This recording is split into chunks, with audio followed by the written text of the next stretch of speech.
Hello and welcome to this session of Brindlewood Bay, Return to Brindlewood. This is a continuation of our July sessions. Brindlewood Bay is a game of cozy mysteries a la Murder, She Wrote with a Lovecraftian background. The backdrop has a deep conspiracy going on. The midwives of the fragrant void. The players are aware of this, and as we're going along, we are pulling in pieces. Over the first set of sessions, some of those ideas and things began to appear. Got what we call void clues that have started to point at real strangeness going on. And in fact, at the end of the last session, they were sideswiped by the conspiracy in many ways. So today we're swapping one player out, and we have one player that wasn't able to make it today. So we're going to reintroduce two of the characters and bring in a new one. Before I get too far into that, this session is part of the Gauntlet gaming calendar. It's an online gaming club / community that's supported by a Patreon, has about 100 games a month on the calendar. We're adding new GMs and players all the time. And you can find out more about that at gauntlet-rpg.com. And we also want to mention here that we're play with a suite of safety tools. I've played with all of our players before, but for those of you watching this, we use to start at the baseline our lines and veils. This is a default kind of what we're not having at the table and what, if it does appear, we're fading away from. So I'll go briefly through that. This is a living document, so it might change.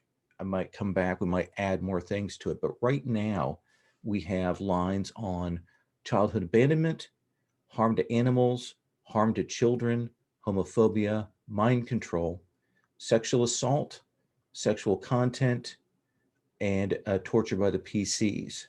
And then veils on sexual content and suicide. So those are sort of our default, our baseline shared decisions about what we're really doing in play. Then to supplement that, we use the X card, meaning that we can say or gesture to note that we are going to have to move past something. Maybe we're skirting into areas of the lines and veils, or maybe it's something that triggers a phobia or a strong reaction, or you find the language objectionable, or even wildly off tone. These are all reasons to use the X card. We also have open door, meaning that if you need to step away, you can step away. These are all things that are here as our suite of choices to work with. Now, I know Patrick's read the cats that's in Brindlewood Bay, and our players are familiar with it. So I'm not going to go into that. Just know that if you're watching this and you're like, oh, who are some of these characters that are getting mentioned? It's because we are having some returning characters, some returning NPCs that we'll definitely introduce for Patrick's benefit as we go through. And then, of course, new NPCs that are going along. If I remember, I'll try and screen share when we're talking about those people. So if you're watching this, you can see who it is that we're addressing. So let's start with having our returning characters introduce themselves to give a sense of who they are. Will, well, actually, let's start with you're still moving around. So let me start with you. Dan, tell us about Bobby again.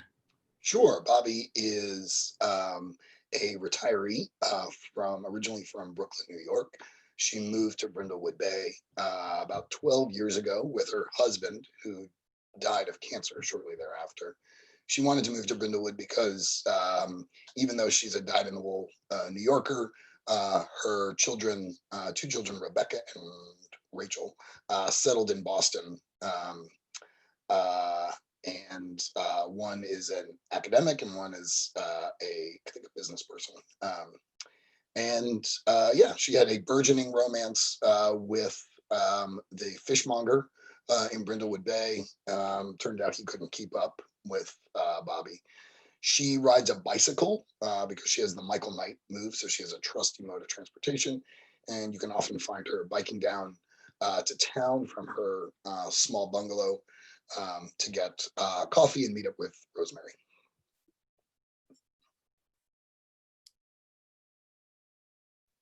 And I assume that's my cue. You're muted, Lo. Yes, of course Yes. I am. Hi, my name is Will, pronouns he, him, not the pronouns of my character, Rosemary, who is she. Rosemary is a Southern belle who found her way into the publishing business and was married for many a long year with her dearly beloved husband, Arthur, a real-life crime writer and mystery author who had some small prominence with cases like the Butcher of Brooklyn and other such things. And we were actually here in Brindlewood researching a story when poor dear Arthur accidentally overdosed on his pills. They ruled it an accidental suicide, but I'm quite sure there was something more to that story. And Rosemary has spent the years since Arthur's death living in Brindlewood Bay, quietly investigating Arthur's death, keeping it away from her daughter, who keeps telling her to come to England and join her there. And Rosemary is an incredibly good cook, as we discovered in the Bake Off episode. Yes. And is perhaps a little bit sassy for her own good, as seen in the one where the conspiracy pulled its the wool over her eyes and made her dance like a puppet. Yeah. And she's also perhaps the oddest of the mavens in some ways. You want to talk about Yes. her start a session move and what perhaps she's seen? So Rosemary has been plagued by dreams of Arthur, and it was often written off as her subconscious working through all of these things. But as time's gone on, and as we've discovered more and more, these caverns beneath Brindlewood Bay with statues of pomegranates, all these things that resonate with what she sees in her dreams. Maybe there's something more here. And Last Mystery certainly suggested that there appears to be some sort of group connected around one particular old woman, and seems to have its fingers right into some members of the police force. Maybe not. By the end of this session, I hope to be reeling off the NPC names off the back of my hand like we were before. But Absolutely. The dearly beloved bumbling sheriff. Is that an act, or is he a patsy for the thing? Who knows? And we'll come through and see about those NPCs that we have established and what the framework is for our mavens. But let's come to Patrick, and I'll have you go into a little more detail because you're going to tell us about what your cozy activity is, your background, and what the sort of home items you've chosen for your comfort are. So let's have you go ahead and introduce your character. So I'm Patrick Keeham, and I'm playing Iris Glenn, she, her. I definitely saw the plant flower theme going on, decided to lean into that. But her style there is going fishing, in the sense of she's always wearing like sturdy shoes and like jeans or sturdy khakis or like shorts with too many pockets on them. She definitely almost always has like the khaki vest with 8,000 pockets inside and out that are all filled with random little things. Is there any sort of natural water feature established yet in Brindlewood? Just that you are on the ocean. So there's probably some surf fishing and probably fishing out on the ocean, small boat fishing. Okay. So I think she spends a lot of time like hiking through the dunes and the sort of beach area. And I think maybe there's like a largish river that's near the town that runs up to the ocean. She spends a lot of time there. Her cozy activity is painting, watercolor specifically, and it's almost always like flowers or birds, usually with some like they're taking off from the dune grass, or they're like splashing down into the stream. They're pretty good, and I think she sells some of them at like craft fairs and tourist festivals and things like that.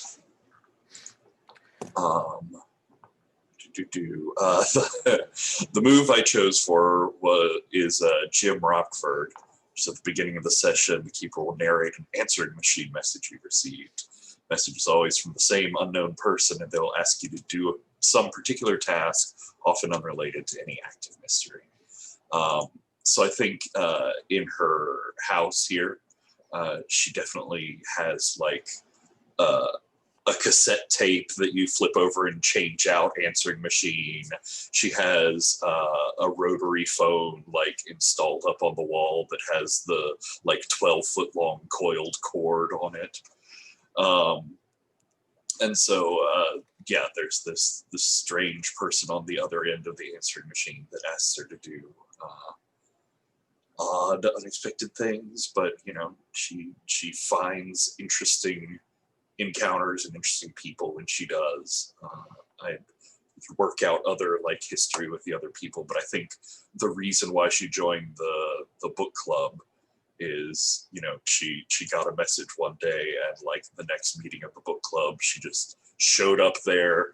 She had the one book that you were talking about, but it was very obvious that she hadn't read any other Amanda Delacourt books.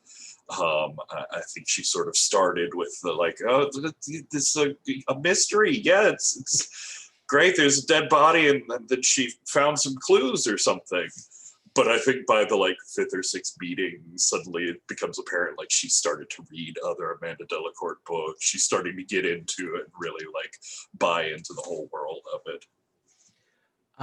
And did you give us a sense of long hair, short hair, physical features? Sort of short, like 5'7"-ish, not like stocky, but not like fat. Like she's just a solidly built woman still. Very like short, practical hair, not like buzzed, but like inch and a half long. And so she sort of keeps it a bit crazy, and it's, you know, sort of straight and spiky, but not styled that way. And widowed, divorced? Widowed. Tell us about her late husband. Yeah, Corbin Glenn. He was in the military, and so you know, they moved around a lot, but spent a lot of time, and especially like the kids' young time.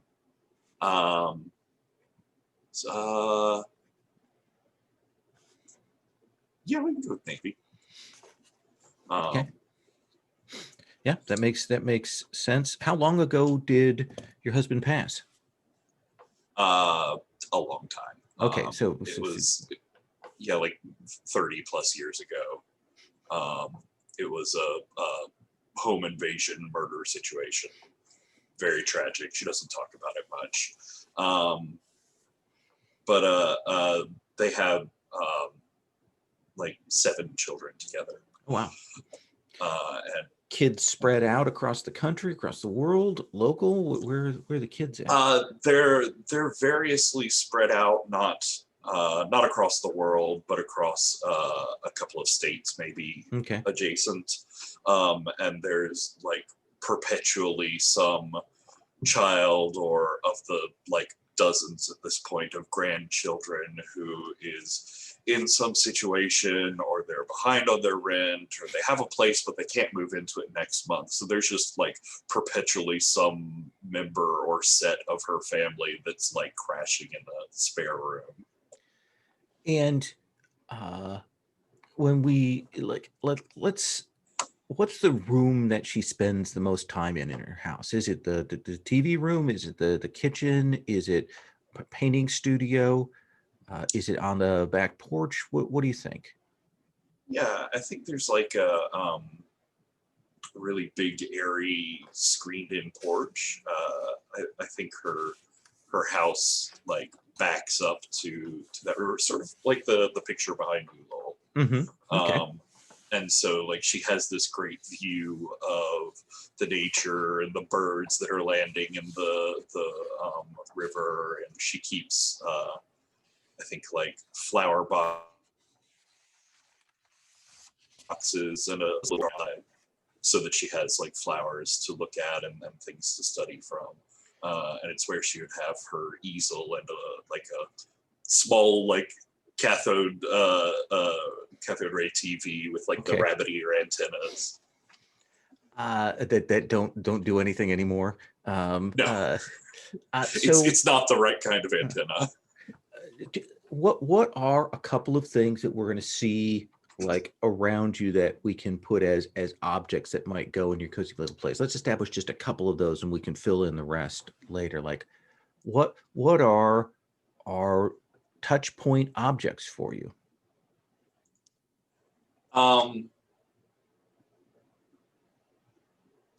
So I think probably packed away in her house there are lots of these, but at any given time she always has some like well-worn, battered cover sketchbook with her.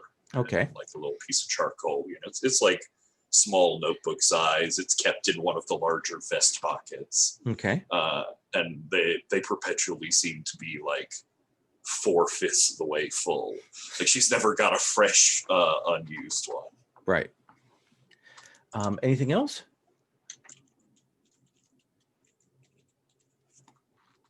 Let me let you think on that, and we'll add in more of those. So to remind you, previous players and Patrick, the cozy little place items can be called on when they fit, and what they do is they give you advantage for a particular test. It's something we sometimes forget about as we're going through these, and they can be reset by particular actions, but generally we kind of use them up as we go along here. So we'll come back to that idea in just a minute. So let me talk about where we're at in terms of the story and in terms of our characters who are present here. Our mavens had started to follow along in sort of the hobby way, investigating, meeting in their book club, meeting in their book group. The second floor, sort of half up floor at a coffee shop. They're treated very well by a local barista that expects them to be there. They would meet and discuss the mystery, the Delacourt mystery that they were working through, but also solving cases, which they did several of them. But there was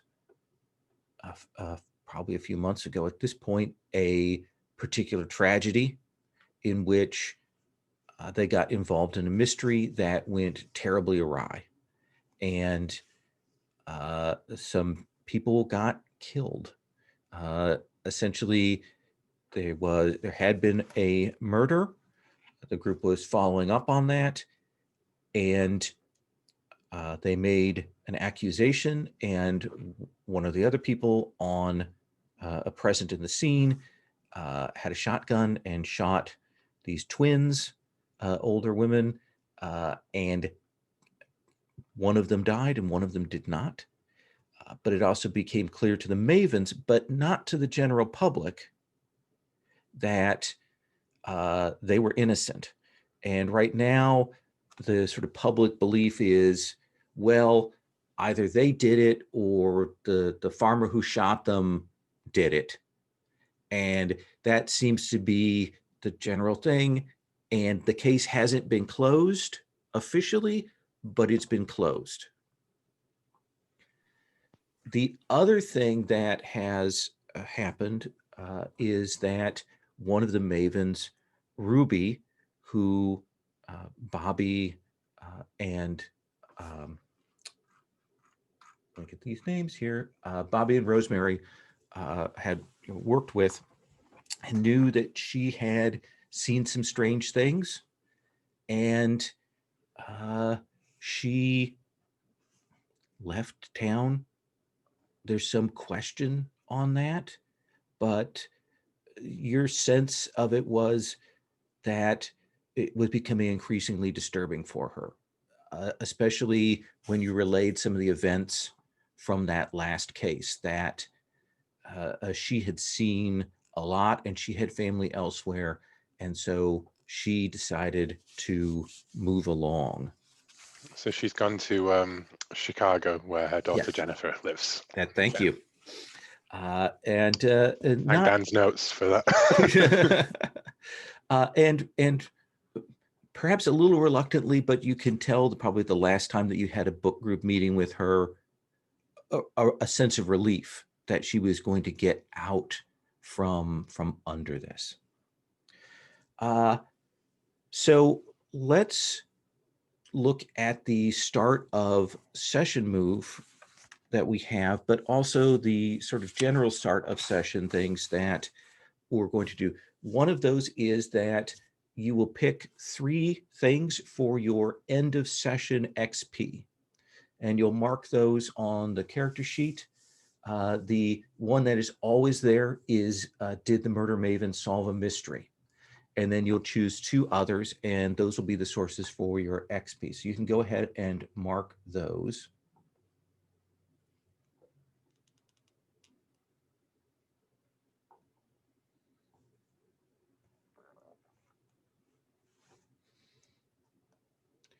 And then I want to ask some relationship questions before we kind of go to the cozy vignettes.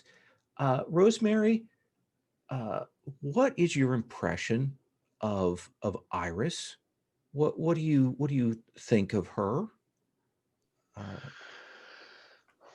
Well, I mean, quite simply awful what happened to her dear husband. I understand why the dear does not want to talk about it very much, but I think that Iris is a strong woman, capable. Certainly wouldn't catch me out on those boats. I would just wither away in the chill wind. Fair enough. And to kind of flip that, Iris, what is a thing about Rosemary that, while you enjoy, being in the book groups, maybe there's a thing that like it bugs you just a little?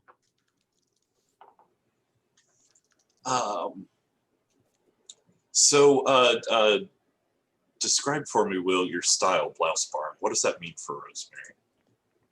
Oh, Blouseband is that she's very like preppy almost, like the sort of old woman preppy, like kind of neat cardigans, a bit waspy, but kind of like not so,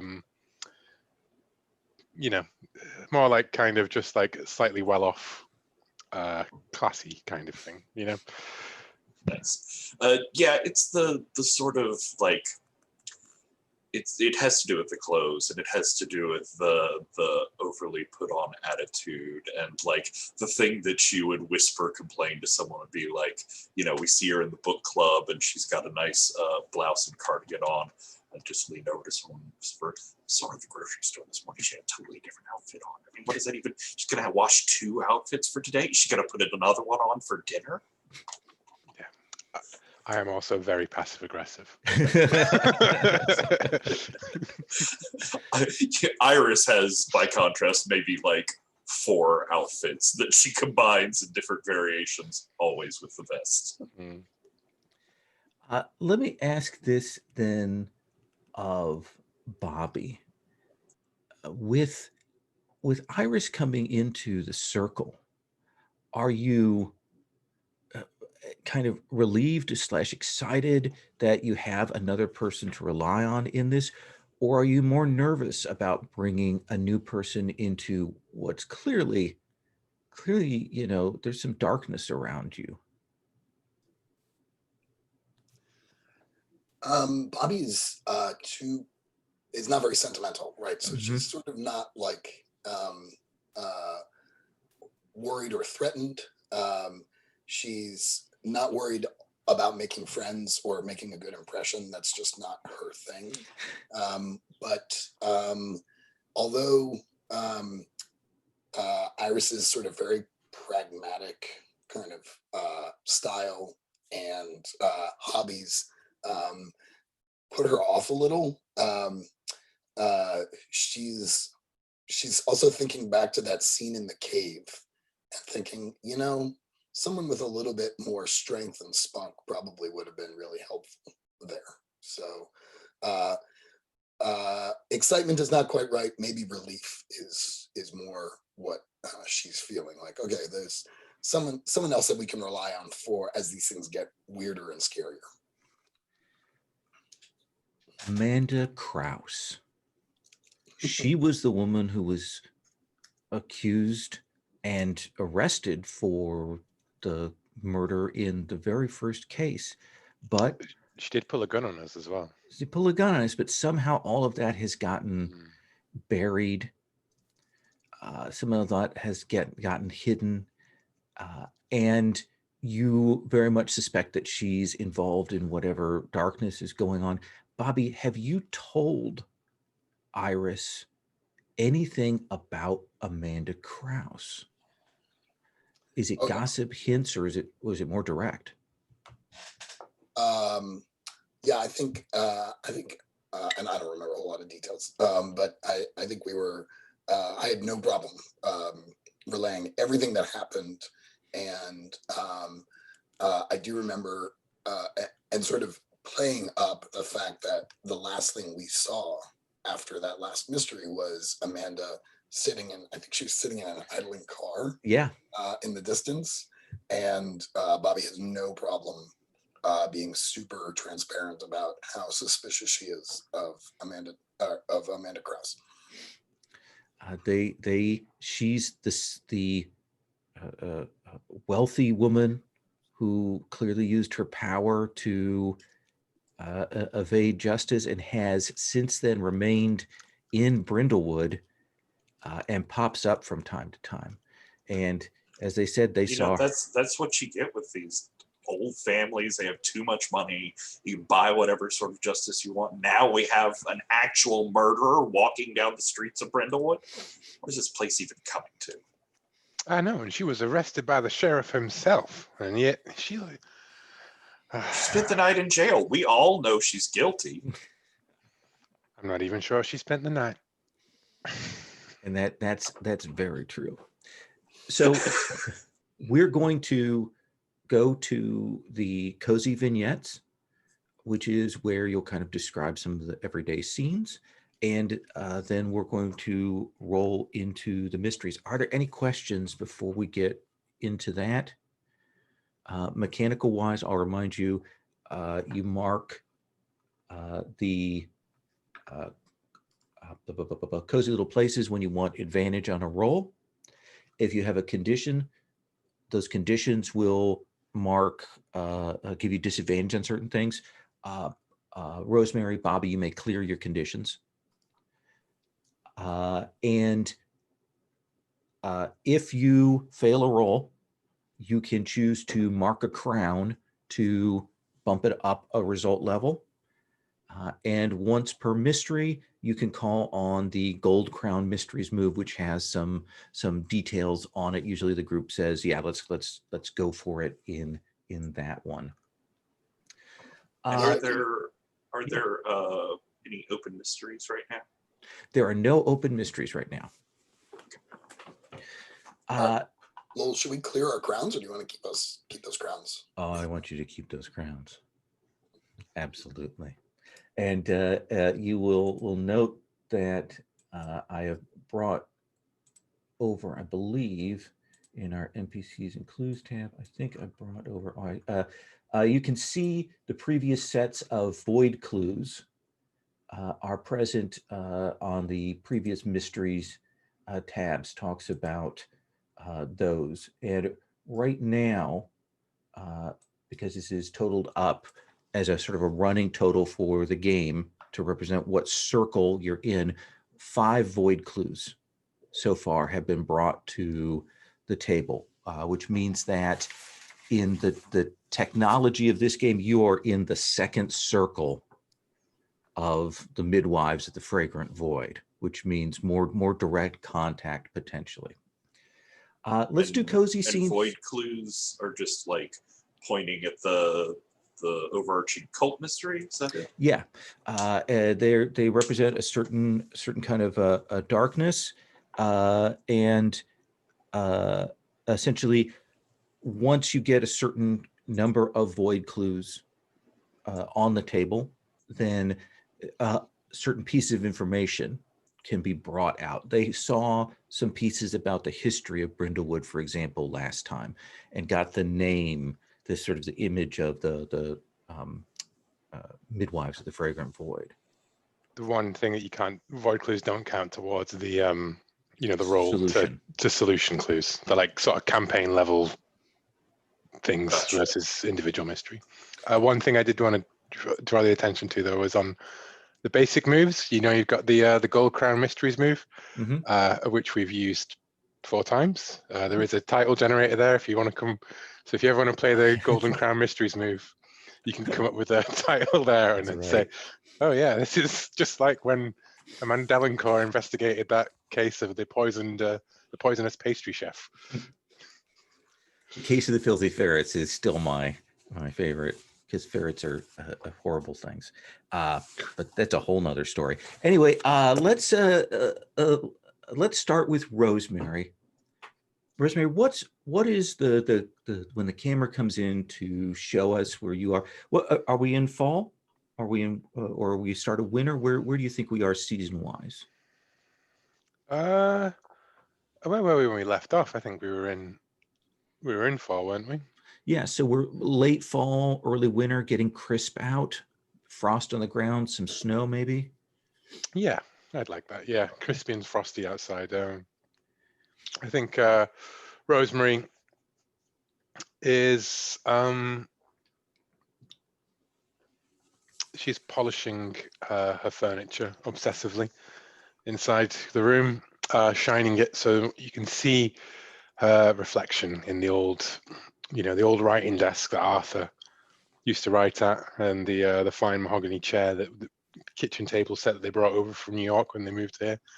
And polishing it so well that you can see the reflection in it, and as she looks and she sees a reflection back, it changes into the woman who's died in her arms last session, just for a moment.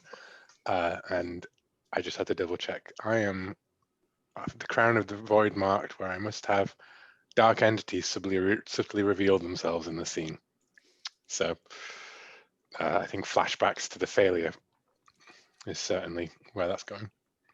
And you have had dreams about those caves several times since then.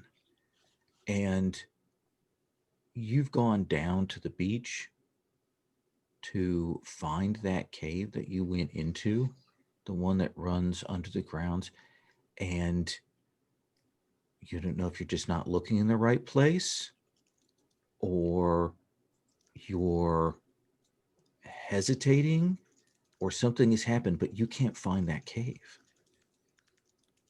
But you dream about that cave.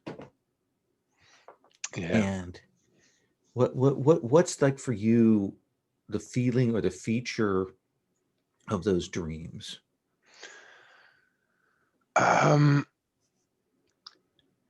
It's that statue. It's the statue that we came to. It's the no, you know what? In fact, it's a picture of a woman. It's a picture of Mrs. Carfax. And I think that, you know, in my dreams, we're back in that room and we're seeing poor Letitia choking to death or dying, you know. And then the crow Mrs. Carfax is the young Mrs. Carfax that we saw in the picture. And she's just smiling and she's holding those dark shapes that I can't quite focus on.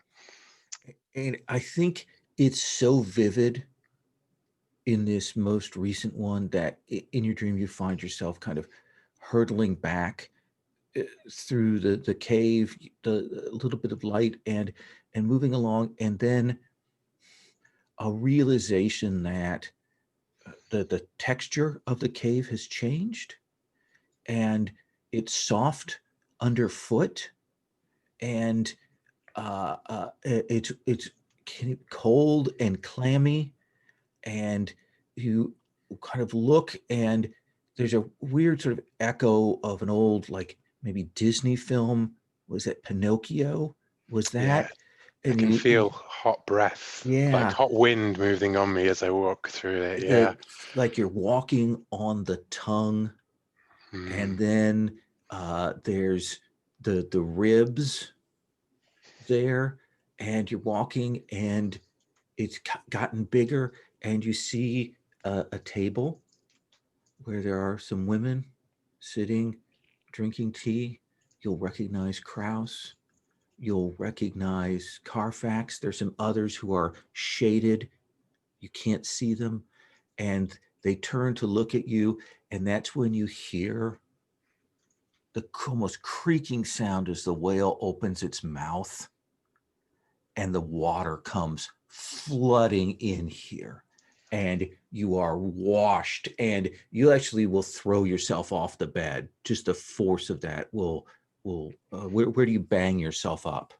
Oh, I bang myself on the bedside table, Okay. accidentally spilling the jug of water all over me as I land on the floor. Yeah, there's a lot more water on the floor than should have been from that jug, but that I just think could be. I think the really weird part is that as I'm like, oh, tie it up, I go, I just put my finger, in it. It's salty. Yeah. Let's cut from that, and that is the start a session move for our character there. And we get another void clue out of that. So Yes, now you we're on do. 6 void clues. Mm-hmm. Let us come to Rosemary. Rosemary, what is your cozy scene here at the start, the vignette? Do you mean Bobby? Bobby, sorry. Okay. I was thinking, I think Bobby, after the last mystery, went to Boston to go visit with her children, just to get away for a bit. And so what we see is her on the bus coming back from Boston. She took a Greyhound, or there's a Peter Pan is the bus line that runs around New England. Okay. So you see her kind of on the bus coming back, and she's having like memories of spending time with her kids. One of them has had kids themselves now, so she spent some time with her grandchildren, and it was like a really good escape.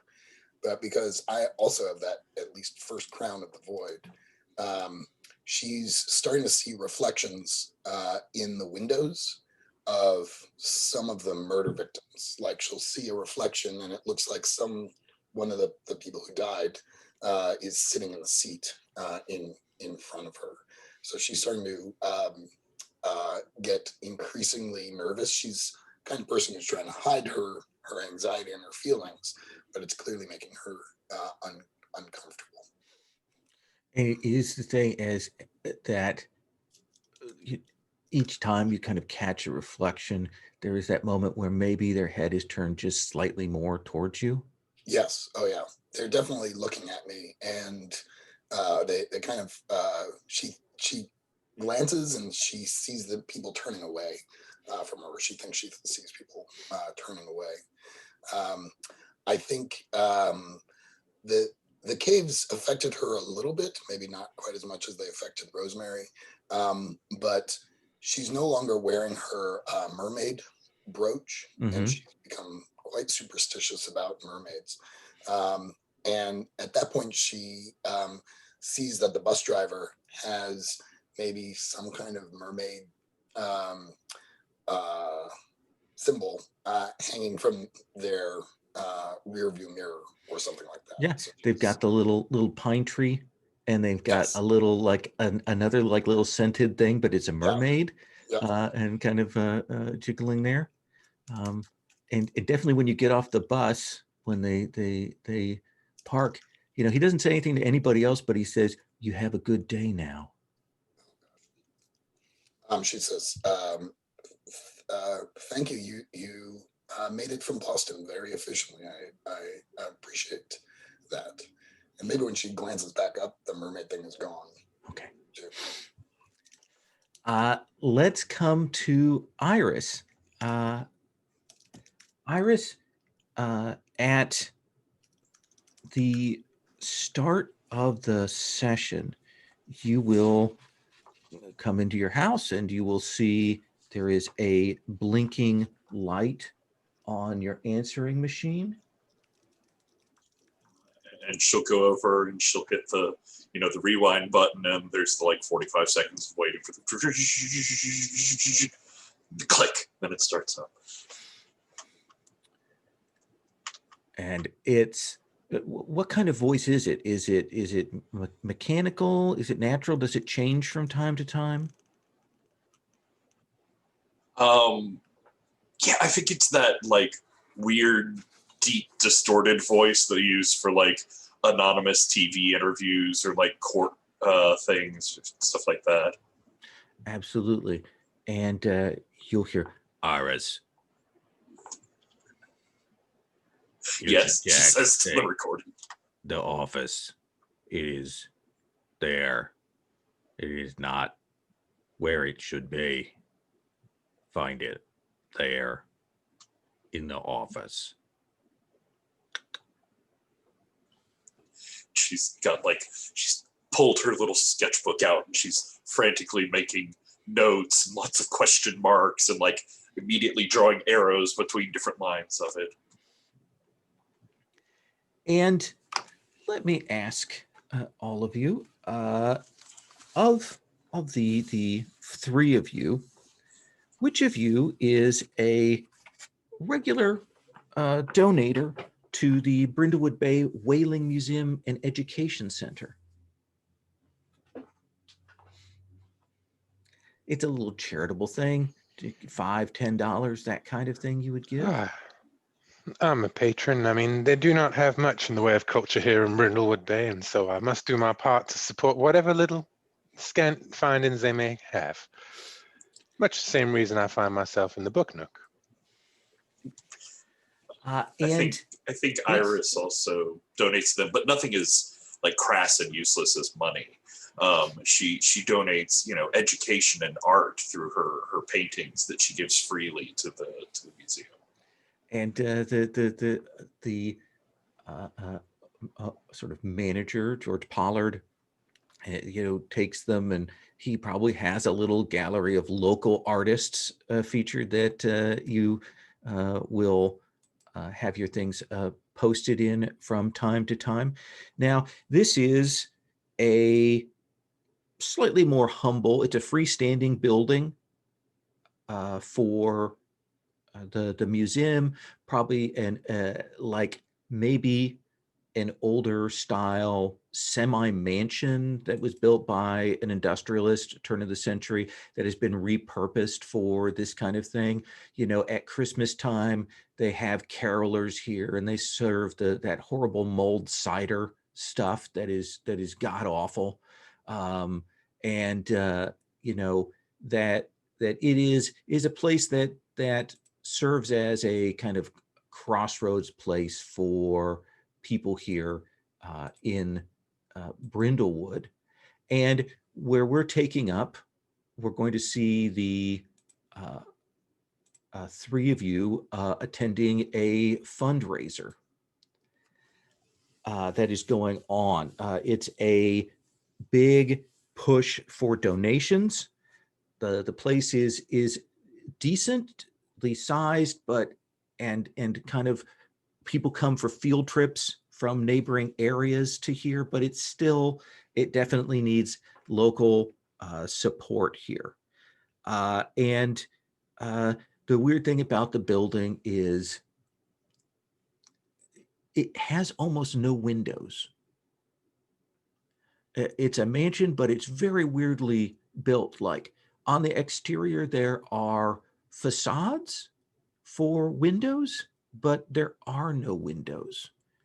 And you've asked about it, and apparently this was the original mansion builder's desire, was to minimize the number of windows. It isn't like they filled them in later. So tell me, Bobby, How have they decorated the museum for this big evening fundraiser? I think they are going hyper local. So in addition to Iris's paintings, they've got lots of local artists who provide sculptures as well as paintings and other things all the way around. But they're also doing, they've kind of got Brindlewood Bay in miniature. So lots of little, I guess, kind of hastily made signs that kind of feature different locales. I think the centerpiece of a lot of these displays is one of the locals is a really good photographer, and he was able to get some pictures of breaching whales. And so we see a lot of kind of nice blown up photos throughout the place. I think they splurged, and the centerpiece on the table where all the food and snacks are is an ice sculpture of a whale. Absolutely. And, a breaching whale. And in fact, they have part of the ice sculpture. You can see the skyline of Brindlewood Bay in the back, though it's melting. So it's there's water on the tablecloth around it now. What's going on there? Yeah. It seemed like a really good idea at the time. At the time. I think Bobby hates this place because of the lack of windows. Mm-hmm. And she's attending because Rosemary's there, but she really just doesn't want to be there, wants to get out. So. And I think there'll be a small sort of shock of recognition as you're kind of walking through, and you haven't seen her really since the incident, but you'll see Deputy Britt Anderson there, who was the attending officer. She's in her civvies, and she seems weirdly out of place here. She's kind of walking around looking at stuff, and she certainly, like, when she sees you, she doesn't meet your eye and instead kind of looks away. You've probably not had a great relationship with Sheriff Dalrymple since then, so you don't know whether it's her personal thing or she's been told to avoid the Mavens. What would you do? You're asking me? Yeah. I think Bobby's the kind of person who would make it a point to go over to her, and even though she's trying to, Britt's trying to avoid her,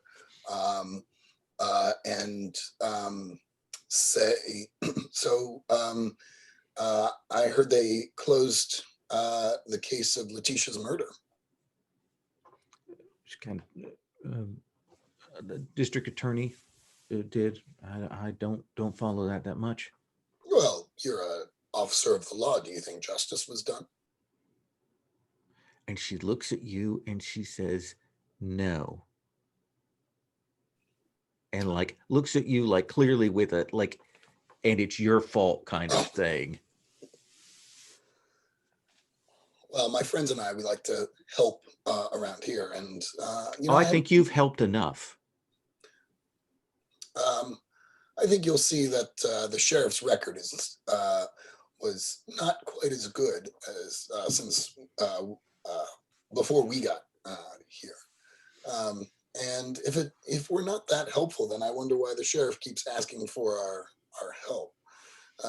But you keep telling yourself that, dear. By the way, speaking of the sheriff, I haven't seen him around much recently. Is he here? She goes maybe like to say something more, and like a little bit of anger in her eyes, and you will see her stop because this young man kind of comes past. He's got a little sweater. He looks like grad student age, and when he comes past, she kind of stops talking, and he's clearly looking at the exhibits and moving around, and she actually rudely just kind of walks away from you after that. And you'll recognize the young man as Edgar Nickerson, who is a grad student. He's a history grad student, but you thought he was at Boston University, so you're a little surprised that he's here. Is maybe winter break is early for them? Iris, what besides the painting galleries and things here, uh, what is it that you actually like here in this whaling museum? Is it anything, or are there things that do attract your eye?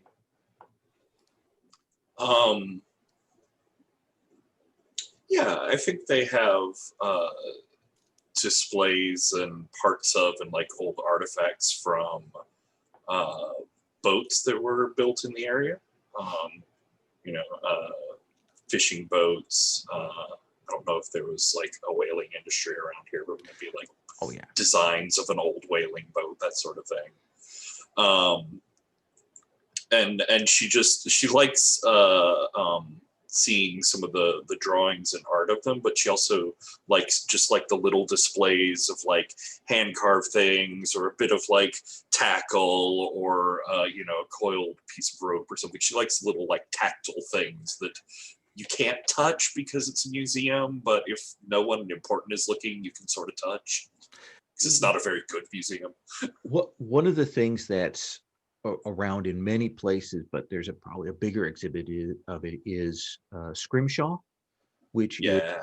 tooth and bone and so on that's been carved with decorations and so on. I think you're probably looking at that when George Pollard comes floating over, and he's got his plastic cup with red wine in it, and you can tell he's just been kind of holding it and sipping at it. He's not a drunk, but clearly a kind of a nervous person. Like, Miss Iris, how are you? How are you today? You do well.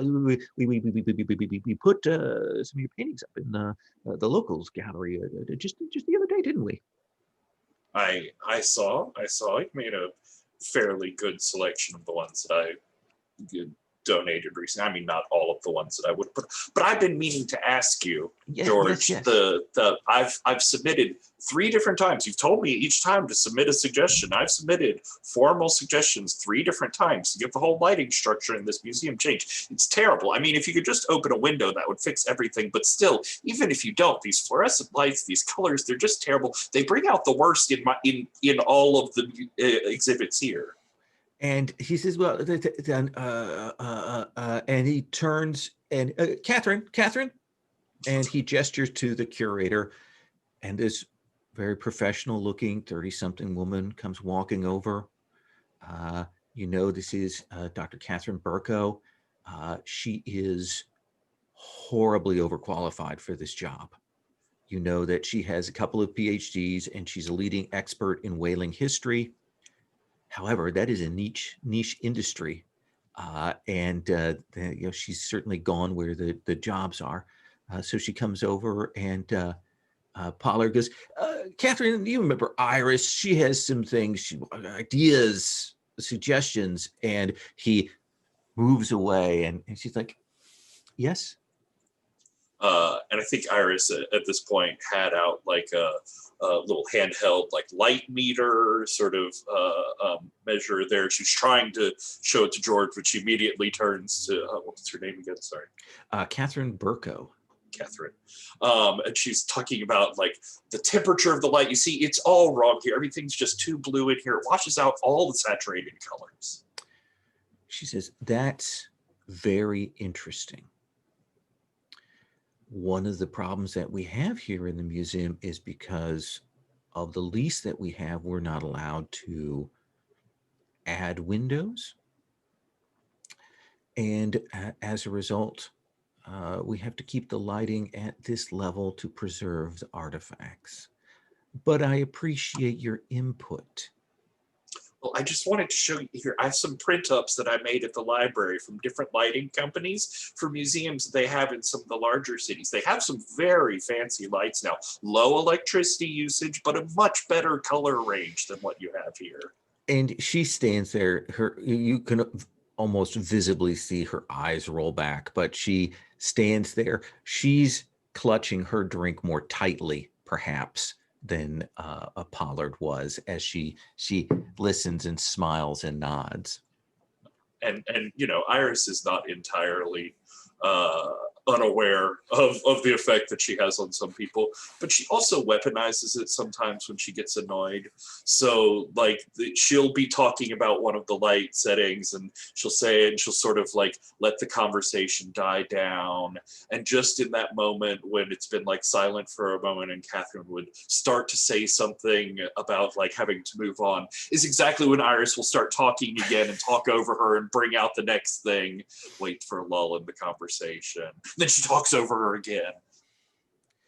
And I'm going to cut from that delightful moment to Rosemary. Rosemary, what attracts your eye here? I think it's a piece of scrimshaw. Very, very ornate. This one seems to be very suggestive of a woman, like, you know, engraved upon it. And maybe is that a pomegranate? The whole, you know, it could be anything, right? Like, it's hard to tell. Absolutely. Some of these sailors that carved these had exquisite skills, but others it's more impressionistic. Yeah, yeah. And this is a rather rough impression, you know, almost savage in how it's been cut into the bone. And you will see kind of walk up sort of behind you and kind of look, and you hear, she's, how many reproductions can he possibly put on display? And why, it's a museum. Why, there's so much fakery here. And you'll see this older, you guess maybe Japanese American man, stylish, long hair, fedora.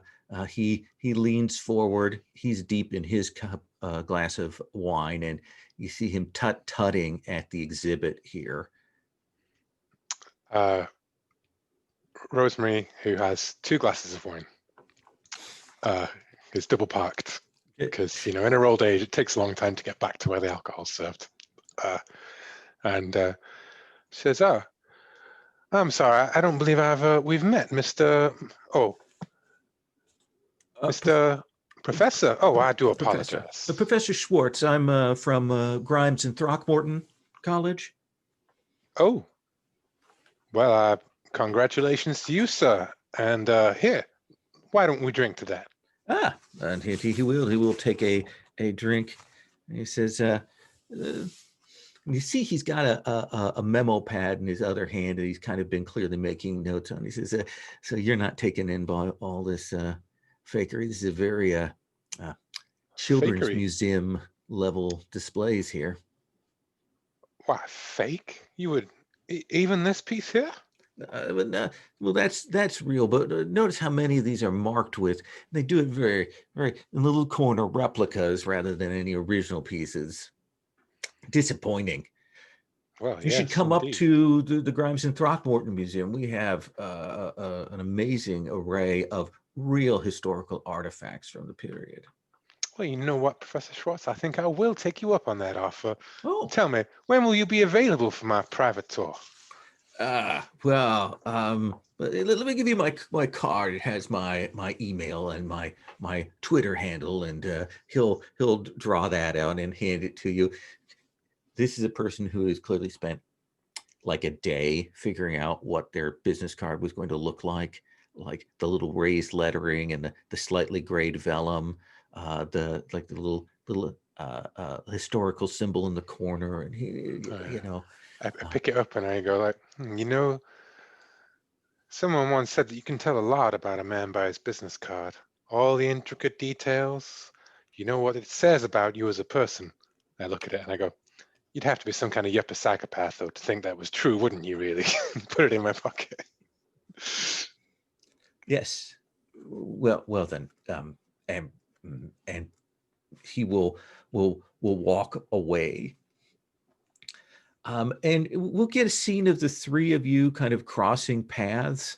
Iris has finally allowed Burko to some relief from this, and they've got some interactive sort of displays they've put on, but the three of you will find yourselves at the little auditorium that they have.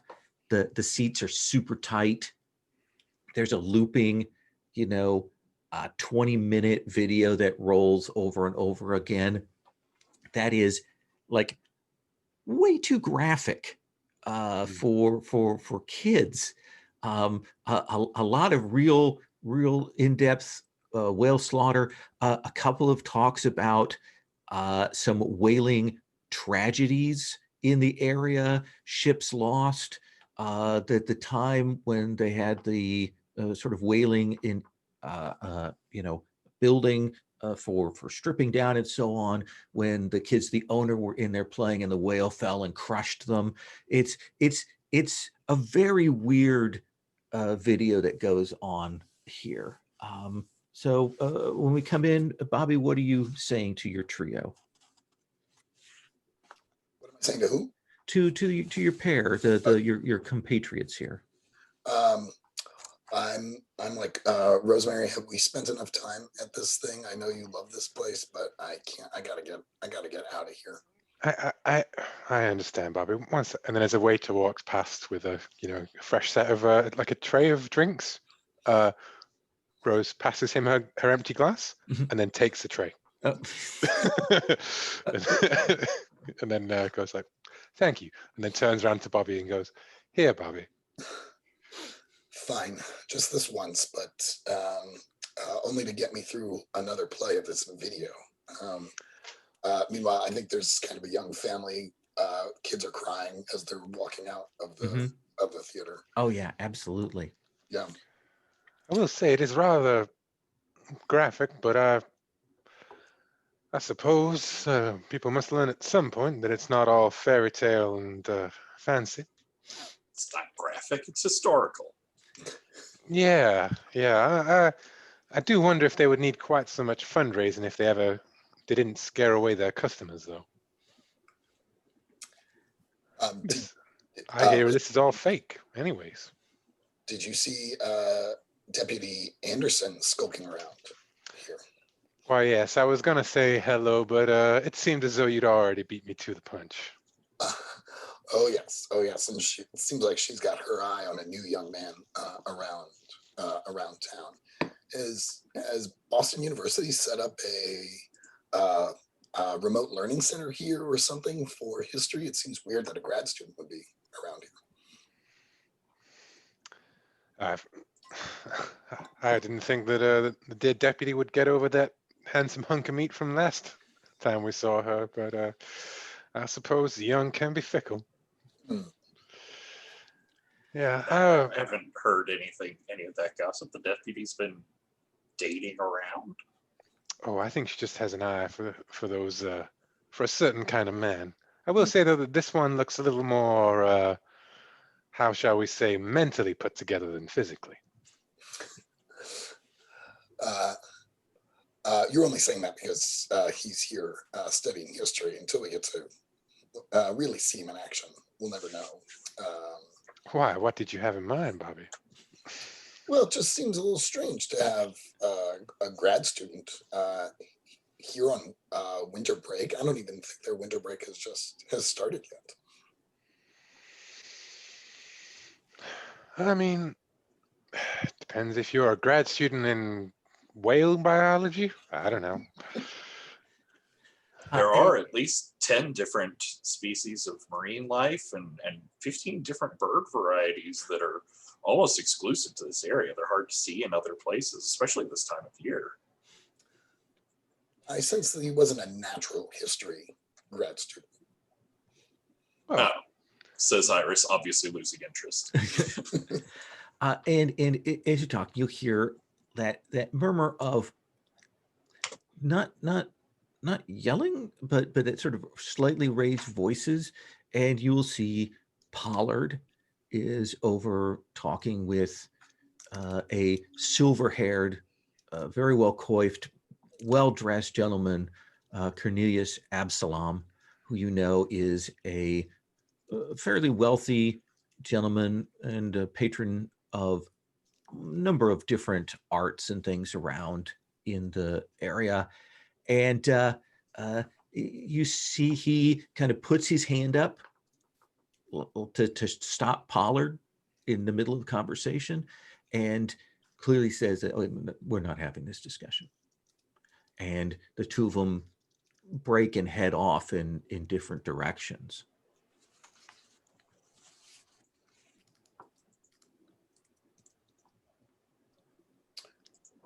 Rosemary, do you know who that? Would we know who Cornelius Absalom is? Yeah, I think so. He was a lawyer, a pretty well off one, with a big city practice. He moved here a few years ago.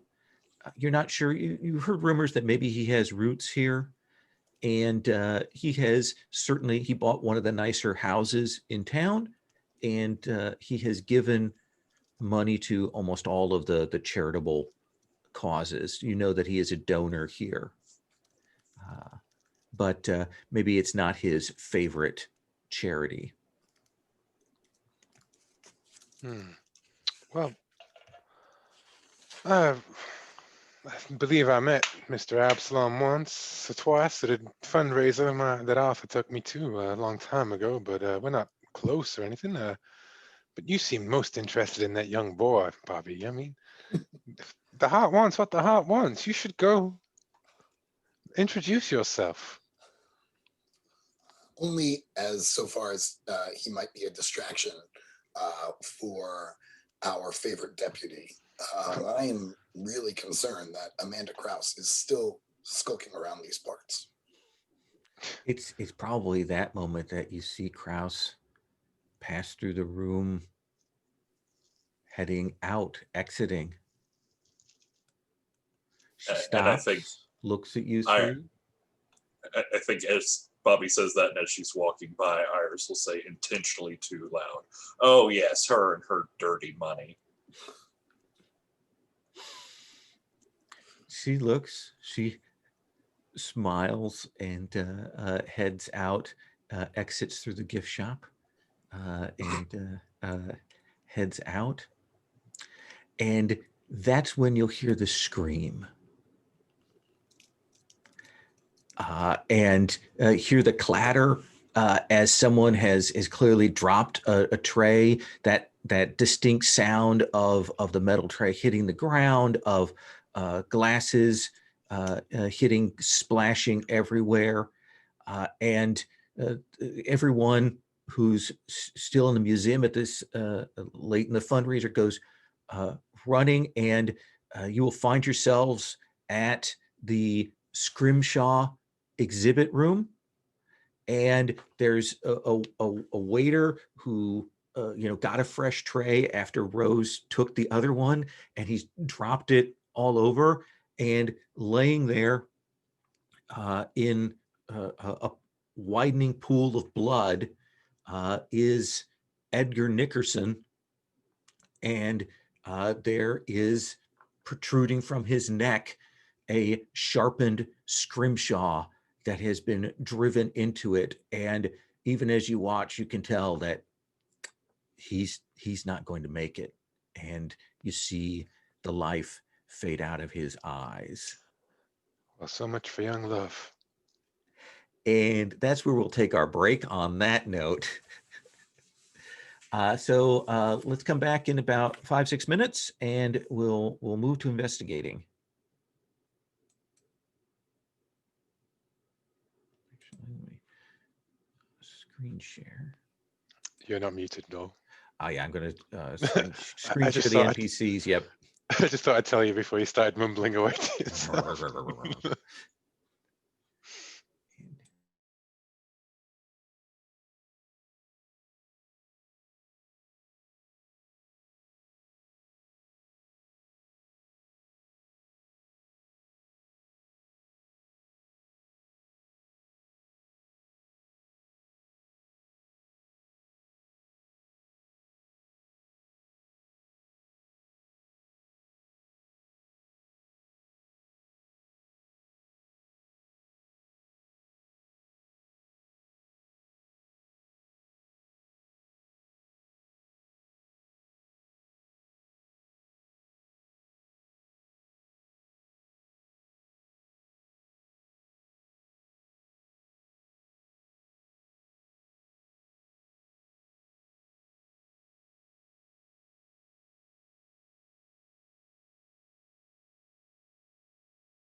Recorded all up through the break. Low.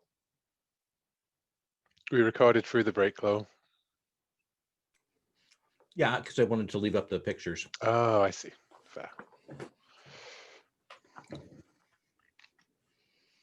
I will say when we play with Jamie is super good about putting up like the reference sheets and the moves and the character images when they run. Something I'm not nearly as good at.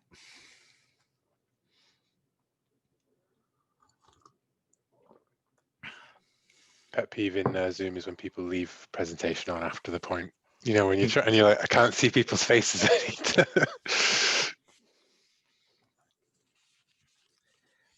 So we will kind of cut forward a little bit because, of course, the sheriff deputy would have kind of come in and closed the scene, and we've done that commercial break thing where the murder has been revealed, and now there are a couple of beat cops on the scene who have are at the front doors making sure nobody else who was present at the time.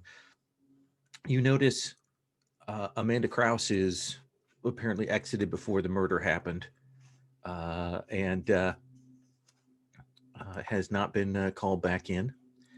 And you will hear Britt Anderson on the phone with Sheriff Dalrymple. Clearly, no, it's my day off. No, no, okay, okay, yeah. Until you get back, okay, yeah. And then she kind of looks around and she moves outside. I should tell you, you kind of hear the Mavens are here. Yes, I know. Okay. There's suspects. Okay. Yes, Sheriff. And kind of hangs up there. The people who were in the museum, the besides yourselves, look dumbfounded. You'll see Pollard has, fallen back against one of the walls and is clearly, trying to figure out what's happening. Catherine Burko looks annoyed.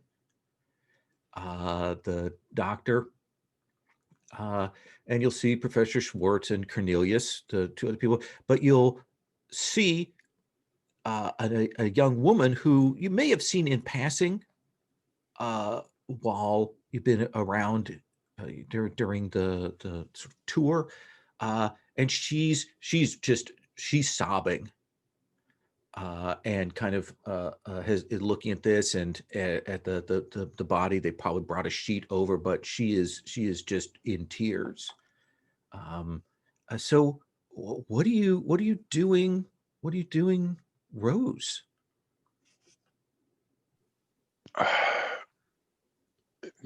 Someone who's lost someone they love. I go over and I'm going to try and comfort this, speak to this poor girl. And I'm going to bring over the last of my tray of alcohol. Kind of taking those big, deep gasps from between crying, and you recognize her, and it takes you a second. This is actually Edgar Nickerson's cousin. She's a couple of years older, but there's a really strong resemblance between the two of them. Mm-hmm. It's actually kind of spooky when you see the face, the body there, and then her face. When she flicks a long hair back and you see the cheekbones and everything. And, exactly. Yeah. And she's like, oh. Who would do such a... It's Ed. Oh, I'm so sorry. Here. You must take a breath. And I promise you, drink this. Down in one, dear. Come on. And she's clearly trying to keep herself together here. Do you want to keep her in the room? Do you want to move her along? What do you want to do? I want to say come on, dear. Now, come on. I know a place. We can go. We can get some privacy, and you can gather yourself. And I'm going to lead her off into, I think like a disabled toilet, so that she can tidy herself up and everything. And Yeah. I'm just going to be like comfortingly, like, asking her about what, like, and he was studying at Boston, right? No, what a shame. Yeah. He called to tell me he was going to be up this weekend, and he was coming to this, and we were supposed to go afterwards and meet some friends at the diner, and and she just looks like slightly hysterical. And what? Well, dear, this is a simply awful thing that's happened. A truly awful thing. But I just want you to know that the awful things pass, And I lost my own husband unexpectedly, and in time, it's hard for now, but it will get easier. So would you like to try and kind of comfort her to set you up for later, or are you going to be angling to Why don't you tell me about dear Edgar? These people don't, like, even in times of tragedy, we must remember the good that these people have brought on our lives. And I'm sure he was ever so smart, ever so clever. What was he studying again? What do you think is the appropriate ability to roll this with? That's a good point, isn't it? We're Need gonna to go to refresh the my memory of this. here.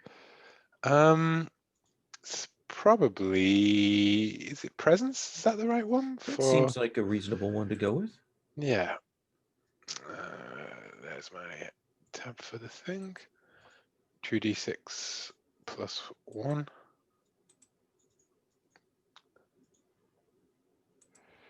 11. 11.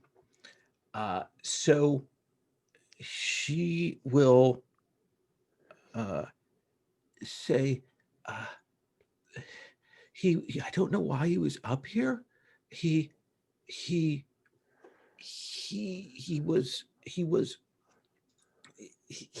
did stuff with local history, but I don't know why he was in. Sorry. Is there a way I can advance my roll to a 12 plus? It is absolutely a way, and that Yeah, way how do I is do to mark that? a crown. Mark a crown. Okay. I have a quick look at my crowns.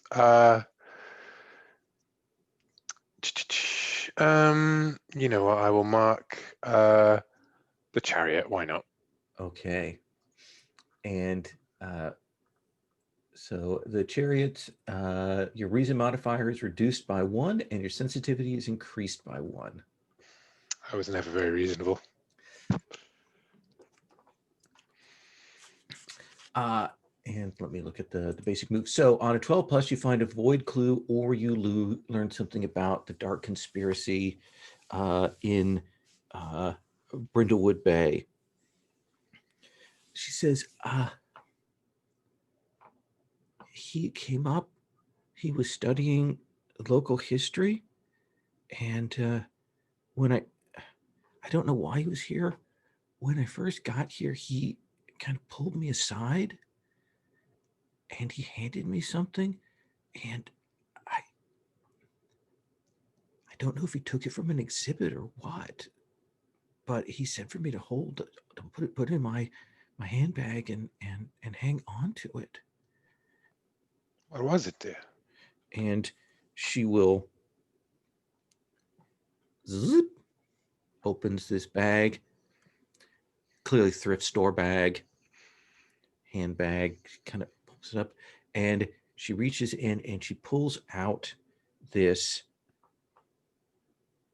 scrimshawed bone piece, but it's black. You're not sure if the bone itself was black or it's been dyed. I mean, it looks like it's part of the coloration of the bone. And the thing that will strike you is it has that when polished bone gets that sort of glint of light, so you're getting that kind of glint off black.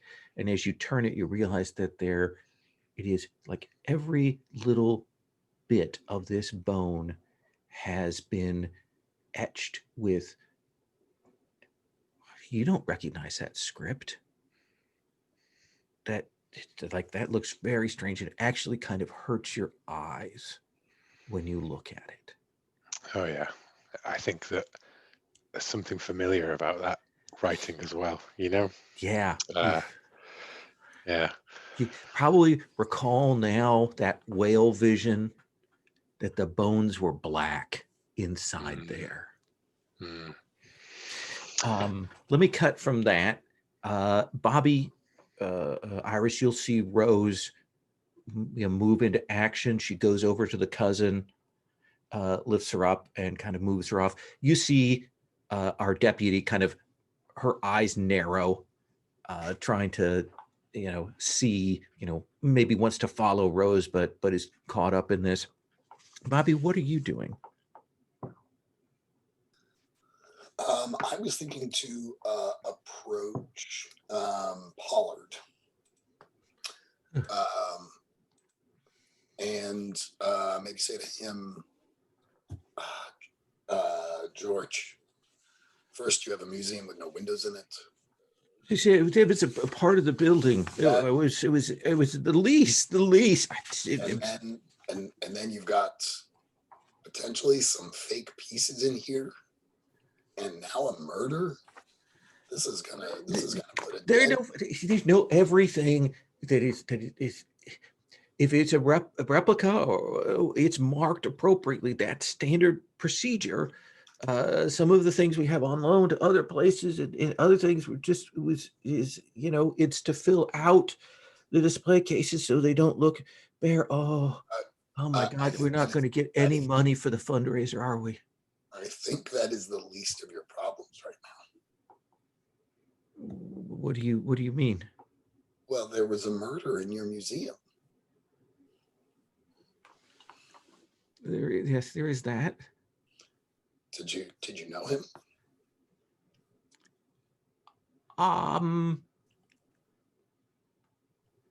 Vaguely, he lies. I see. Is he holding alcohol, or can I apply? You go and grab him a glass of red wine, which this time he downs quite quickly. There. Look, this community is very strong. We'll pull together. We will definitely make sure this museum can recover from that. What was Edgar doing here? And I think you are kind of pushing on the meddling right away. So meddling. What are you using to do that? I think I'm going to use my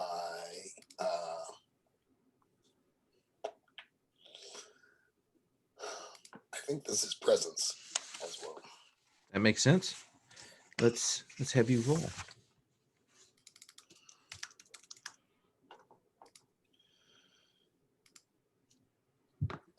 I rolled a 9. On a 9, you will. There's a complication. Are you happy with that, or do you want to? I think I'm going to put on a crown. I'll put on private side view very few get to see. Okay. So we'll do that in. Do you want to do the flashback now to that, or do you want to hear the scene first? Let's hear what Pollard has to say. Pollard is evasive. You can tell now that we're kind of, he's putting together the implications of what this might mean, both in terms of the fundraiser and in terms of the fact that, like, one of the most interesting exhibits in the museum is going to have to be, locked down while they, do the investigation. And it does that thing where he's rambling with that evasiveness. And as you are there, you will note that sort of by the leg of a chair nearby, sort of dropped there, is like a keychain. Someone has dropped.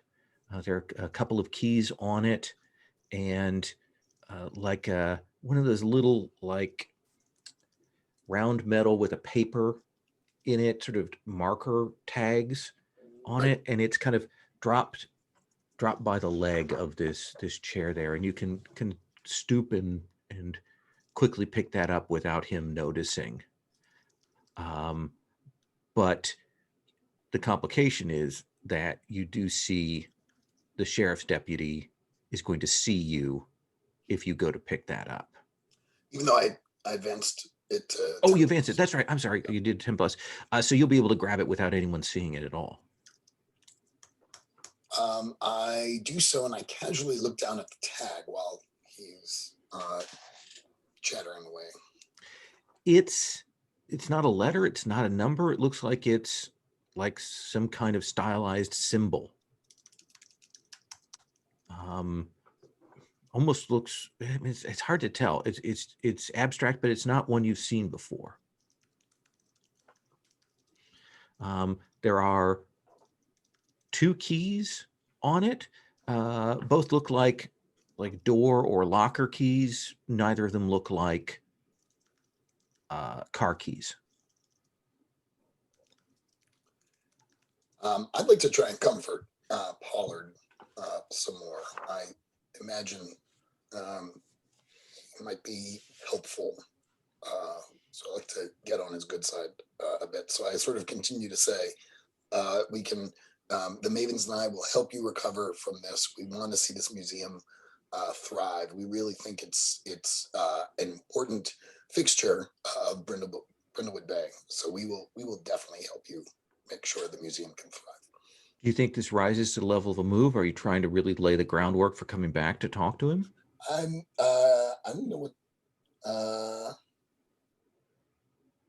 If you think it's a move, sure. No, this is your option, because it will certainly, you could try and really work him to set up to come back and maybe get more access later with this, or if you just want to comfort him, then that's something different. I'm definitely thinking to provide more access later. I think he probably knows that my reputation is that I'm not a huge fan of this museum, so I'm trying to sort of dig myself out of that hole. So what is the bad thing that could happen here as you're trying to do this? I have 2 worries. One, that it'll shut down, and 2, that he will run to Deputy Anderson. Then let's have you roll with presence. Okay, great. Am I doing my day move? Oh no, we're at night. It is always risky at night.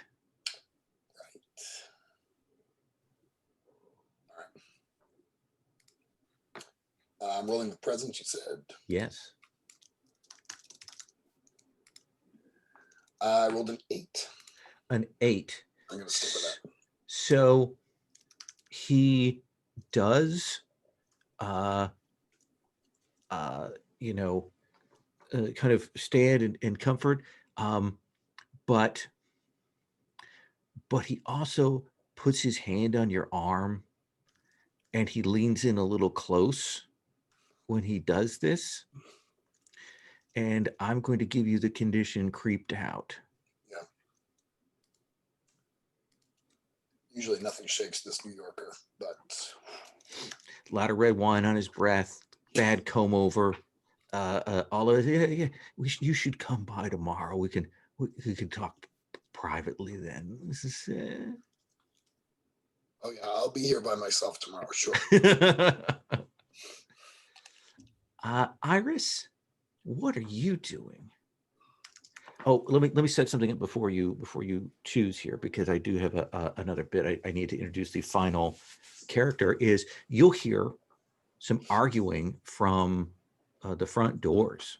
When you kind of lean around the corner and look out, you see that it's been a young man that you've seen around, like notice him because he was striking, and certainly not dressed to be at a Whaling Museum fundraiser. And he's arguing with the cops like that he ought to go. And he goes, look, it's late. It's late. I need to go.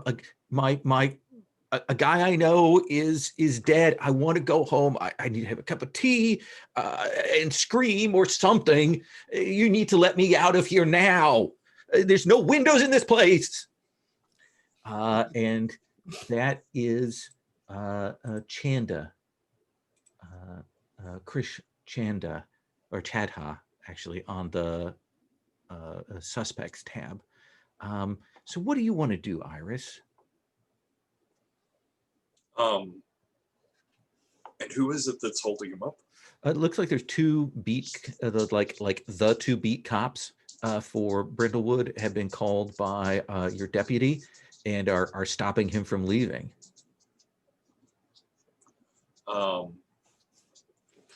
So I think as he's starting to cause more of a scene, I see Deputy Anderson's eyes like flicking over to that. I'm gonna go intercept her and try and keep her from like escalating that situation.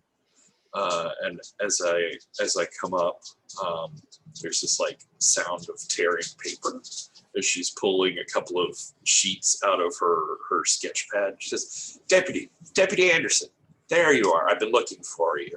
I've been wanting to tell someone, you, out of all the people in the police department, lovely police department, I'm sure you do fine work, but you seem like you actually have a brain in your head, unlike Wyman. He's a useless old fool, even though she's probably like 5 years older than him. And she'll hold out and she'll say, look, here, I have some drawings of the crime scene, right before, when everything happened, before people started trampling all over things. You see here, look, I drew some of the blood spatter for you so you can see how it was before people started walking through and smearing it everywhere. She says, like, oblivious to the fact that there have been crime scene photos going on in the background, I'm sure. Mostly a hand phone.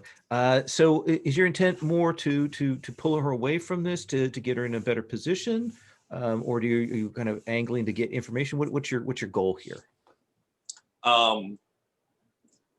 I think I'm trying to use the distracting nature of the situation to like get her to spill a couple details as I'm going through my theories of, well, you can obviously see from the way the blood hit this case over here that it must have been a left-handed person who came over from his right side, and just like hoping that if I spout enough detail, she'll correct me or something at some point. Let's have you roll with meddling. What do you think is appropriate here? Is this you kind of keeping your composure, or is it more a question of you hitting her with weird facts, or are you just trying to use the force of your presence? I think probably force of presence. Okay, then roll with presence. And can I mark my sketchbook to use a cozy item? Absolutely. Give yourself advantage. Good, because my presence isn't great, as you may have surmised from how she is. But that is a 9. That is a 9. So I think that you will. She's like, yes, that's fine. But I mean, this picture is fine, but you left out vital details. You didn't note the empty wallet that we found by the scene that just had cash in it. She kind of holds that up. You see this brown, beautiful leather wallet that you can see there aren't any cards in it, but there's definitely cash in it. And then she kind of realizes what she's done and like shoves it back in her pocket. And the complication is going to be that she is going to move you and the other mavens out of here now. Can I spend a crown on that? Yes, you can. Absolutely. Well, I feel horribly left out not having a shadow in the garden, so I think I'll mark the first crown of the void. Okay. That is the thing. This finally the darkness and the blood and the gore of this whole place kind of creeps in and gets to you. And she shows you the wallet, puts it away, and then kind of walks off, and you get the chills. Yeah, I think there's like a flashback in her head to like the worst night of her life, and just a like side shot of a wallet laying on the floor with a couple of spatters of blood on it. And that's another clue. So you put the wallet as on the clue list. Let me come back to Bobby. Bobby, you hit a crown last time, and I believe it was the private side. Yeah. Yeah. So what's the flashback here? Is it something triggered by the museum? Is it triggered by the keychain? Is it triggered by these events? I think Professor Schwartz reminds her of her husband. Oh. And so the private side that I was going to do, tell me if this is a reasonable fit, is sure. Her mourning her husband. And it's not something that she doesn't really ever talk about him. She's never really opened up to any of the mavens about that part of her life and the grieving process. So I think there's something about Schwartz's demeanor that reminds her of her late husband. And so after she's done talking to Pollard, she's sort of been seeing Schwartz out of the corner of her eye, and she just needs a moment to engage with the grieving process again. And what does that look like? What do we see that we know that something's hitting you deeply here? I think she, because she's really into jewelry, and she carries his wedding band around. And so she's sort of putting her hand in her pocket and just sort of rubbing it between her fingers. Probably that moment when you reach in and you can't feel it, and then you kind of and finally you get a hold of it. Right. And I can see her almost sort of talking under her breath to him, just sort of trying to reconnect with him. And it's very unusual for her to do this in a public place. And you'll hear, "Are you all right?" I'm fine. I just had a bad memory. You know how it is at this stage in our lives. And this is Absalom. He's kind of come over and he says, "Well, it is a murder scene. One can understand why." "Oh, but you're one of the book club ladies, right?" Yes, I am. And yes, the murder scene is not the problem. In fact, I find this positively energizing after being away for so long. Energizing wouldn't be the word that I would use for a scene like this. Well, yeah, I mean, I'm not happy that he's dead. Dead, yes, no, but I'm it's always there's always something interesting happening here in Brindlewood Bay, and I've just returned from a short trip to visit my children, and it's nice to see that things haven't changed here at home.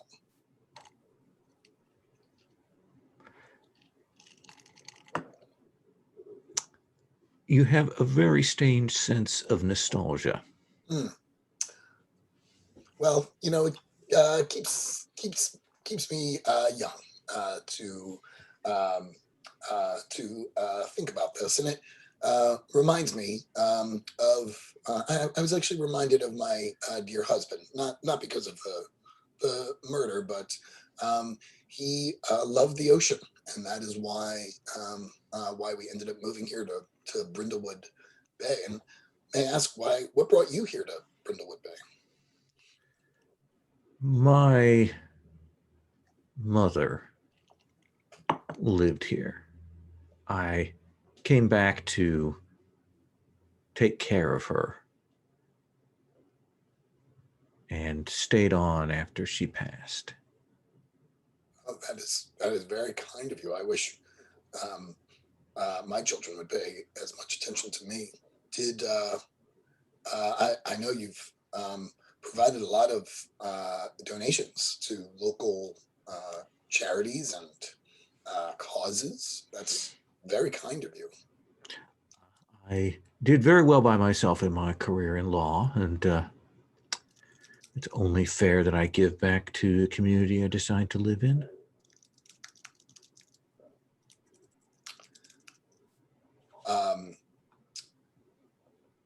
I'd kind of like to hit him up to see if he knows anything. Okay, you want to kind of move in hard for the meddling here?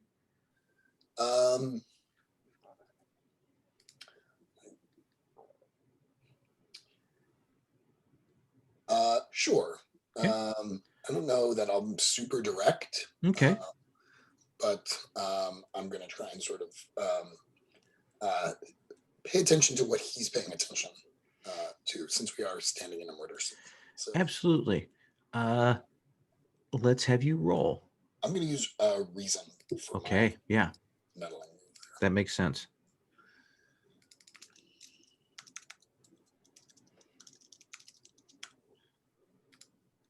I rolled a 7, even with reason. So I'll leave it at that. Okay. So I think that you will talk with him for a bit, and he increasingly becomes uncomfortable speaking with you. Like there's a point at which he kind of realizes that he's maybe being a little bit cross-examined, and he gets more and more defensive. And I think the complication is going to be that he is going to take an intense dislike to you. But he excuses himself and moves off, and very clearly tries to do something surreptitiously, and you watch him as he does it. He goes past this counter that there are some books on, and as he sort of kind of stands there for a second, and when he moves away, your eyes go to it. You like books. Your mind does a quick count, and you realize that he's actually put a book in with the others. Like there was a gap between two books, and he's clearly stopped, and maybe like it's been small, like a paperback, and he's returned it to the stand there. And you can move over and without him seeing, kind of pluck it out of there. And you will see that it is an encyclopedia, like one of those little sort of pocket encyclopedias with a really tight binding and the nice pages that has the color prints. And it's an encyclopedia of tattoos.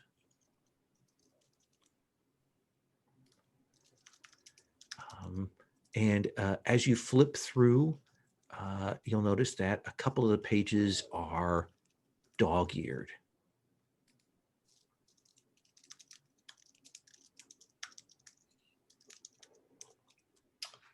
Okay. Do you want to take that with you? Oh yeah. Okay. Bloop, that can go into your. Do you have a pocket or a handbag or a purse or? Yeah, handbag. Okay. Rose, you've kind of finished up with Audrey, and she's calmed down. I invite. I tell Aubrey that you shouldn't be alone today.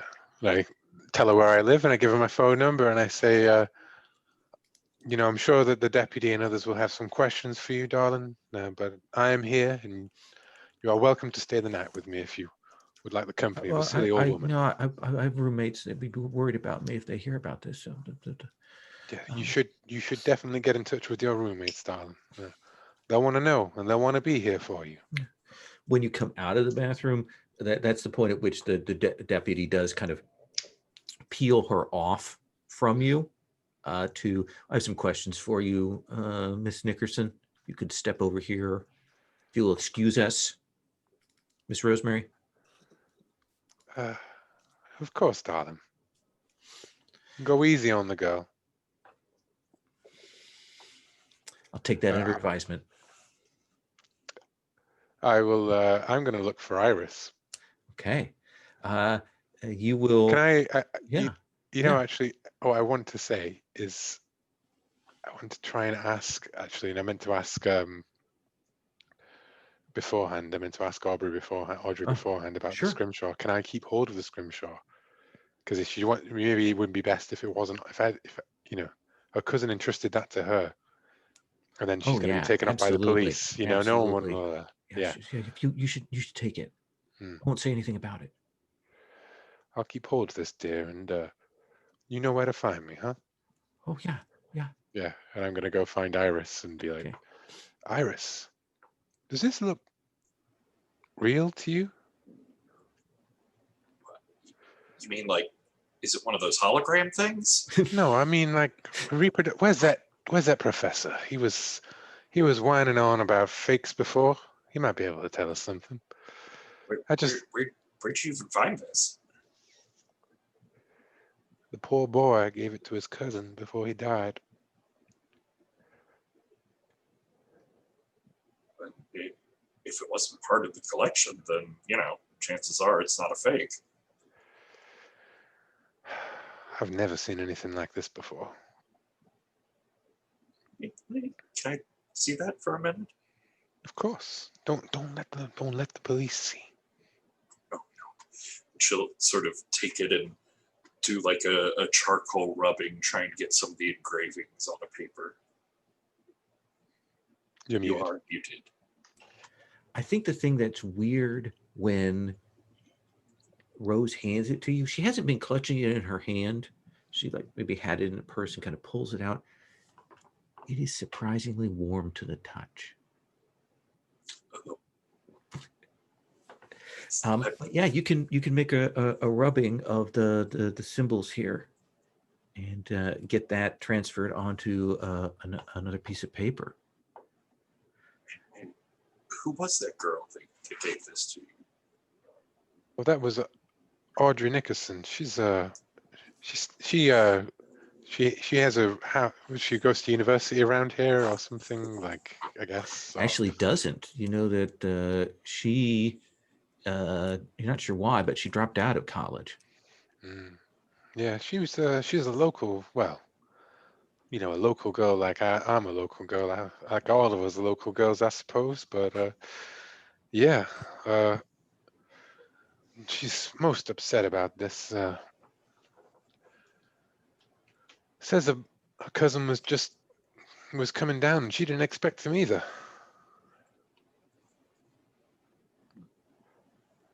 Well, but I'm sure she'll be okay. Young people get upset about a lot of things. Yes, Iris. Indeed they do. And I look at the dried blood on the floor. I'm going to go see if I can find that Professor Schwartz and see if I can ask him about this. I'll come with you. It would be interesting to see if this museum finally has some sort of brains attached to it. Schwartz is still like looking at the exhibits and still making notes here. And you'll approach and he kind of looks up at you and, hello? Professor, are you okay, darling? I'm a man of the world. This is a unusual event and very very sad for the young man. It's always terrible to lose a fellow a young man like that.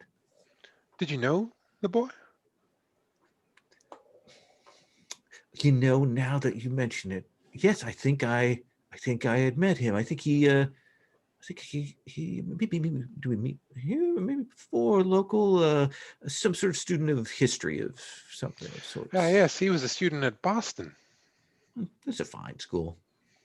Not as good as as good as Grimes and Throckmorton. There's a good course, good no. private liberal arts college can't be beat. Of course. You know, it was. I couldn't help but think he was. You know, I saw a piece here not too long ago, and what you were saying about fakes and everything, I just made the connection. I saw this piece here, and it was a piece of black scrimshaw. Can you believe? Black scrimshaw, you say? Why, yes, black. I thought it was dyed, but you know, it was an open piece, and we could see that it was clear that the bone was black. Whereabouts might you have seen this? Oh, it was a little while ago. I did mean to ask the curator, but I never got the chance. No, that's all right. Just they shuffle things around. Everything gets lost eventually. I'm sure Dr. Burko tries her best, but she is anyway. So you said black scrimshaw. Black, yes. What could possibly explain such a thing, Professor? It wouldn't be anything too out of the ordinary. As you say, it might have been simply shoe polish, Why, yes. or char smoke used to darken the surface. It's not entirely out of the question. Have you ever? Is there a body of work around such a thing, or? Yeah, history or tradition of this sort of work. Now I feel like we're doing meddling, and I think I'm going to give you advantage, one of you for tag team here. Okay. Iris, would you like to roll? Sure. I don't know. Maybe this feels like presence. Okay. I'm glad for the continuing advantage. Oh my. Oh wow, that's an 11. That is an 11. So he will say, Can I put a crown on to advance it to a 12? If you'd like. Yeah, no, I really want to get us onto those things.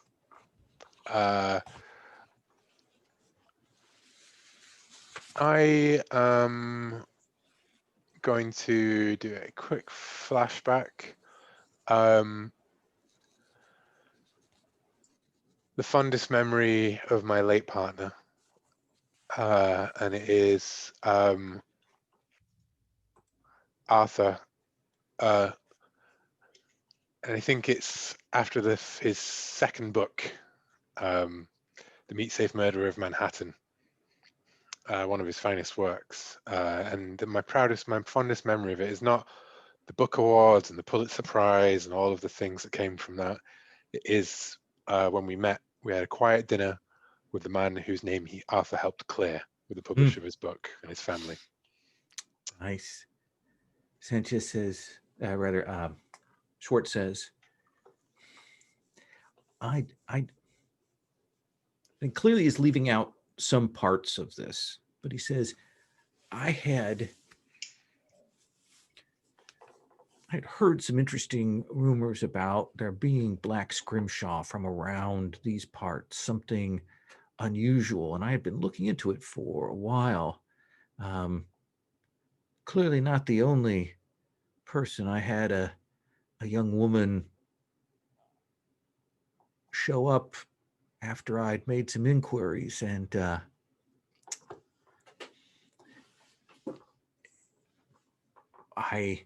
I believe she was threatening me. to not look into the matter, indicating that she worked with some group that didn't want this looked into. Was that here in Brindlewood Bay, sir? No, it was actually at my college. She came in just at the end of office hours. Tiny little thing, but I could tell that she was serious. A tiny little thing, you say? And I pull out my phone and I flick up a picture of Thingy Strauss. It wasn't this woman by any chance, was it? No, it was a podcaster, some sort of pod reporter, like online.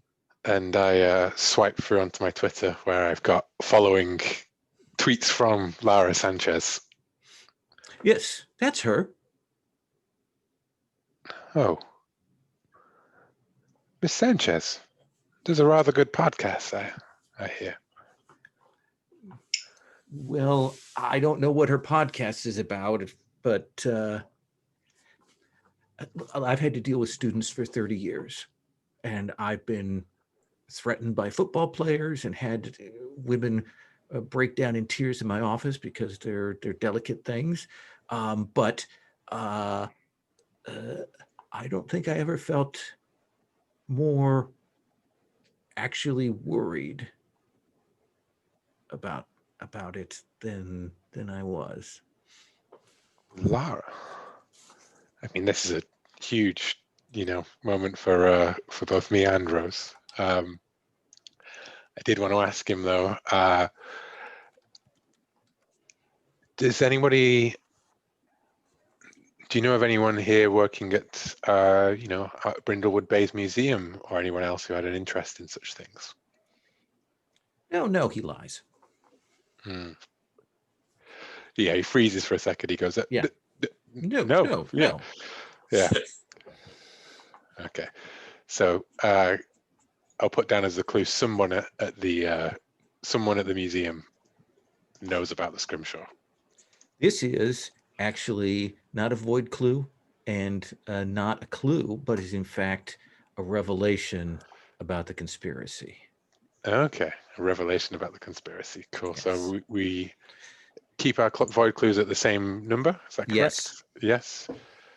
I think we are on 7 now, actually, with the visions of the cave from the start, and then the weird scrimshaw piece of Blackbone. And we had 5 to begin with, I think. Yes. So yes, Yes, 7. you did. Iris, Cool. do you want to follow up on this at all? You're also present in this scene.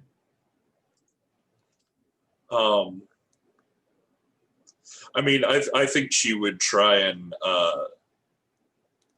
talk up the professor and definitely like talk down about the curator and talk about how this museum, it could really be something if it had some sort of real academic lead at its helm, someone who actually knew something about what was going on here. And I think you can kind of set the groundwork. He's clearly not going to be leaving town.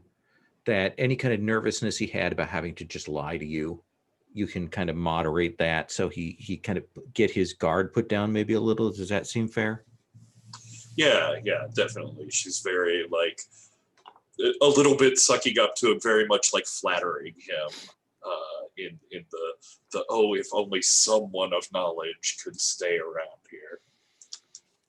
And I think at the corner of your eye, you'll see Dr. Burko hearing this, and like her brow furrows when she hears this, because you've already had this a conversation with her.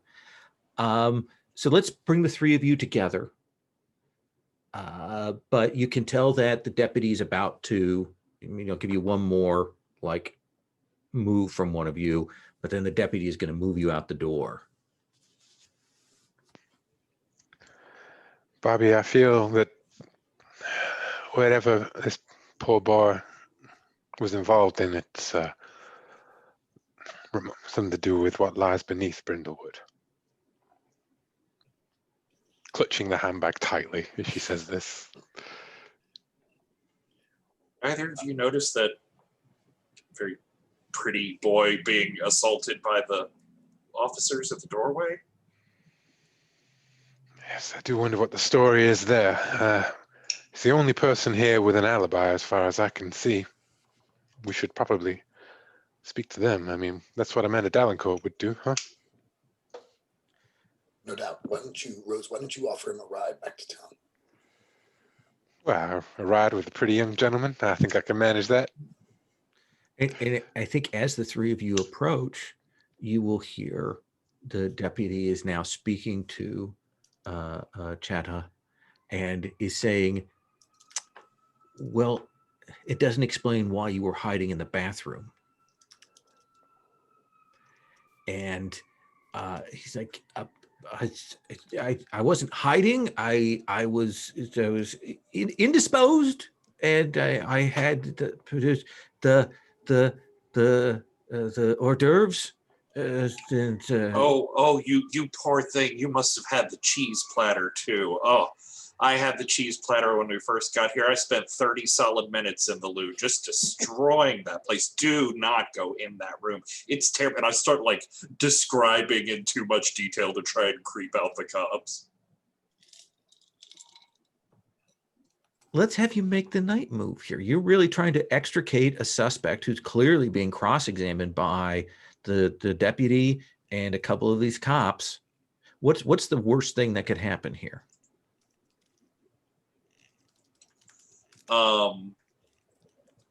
I mean, she's been pretty abrasive all over the place. So I think the worst thing that could happen is that this cop gets it in his head that I'm like, well, that he gets the idea that maybe I'm creating an alibi or trying to cover for this guy. I can't imagine where he's getting that idea. Obviously, Sure. This is all completely true.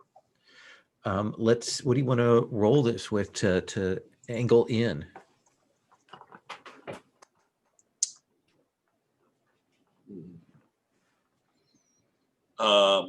Maybe composure, to just seem completely confident and calm about this. I like that.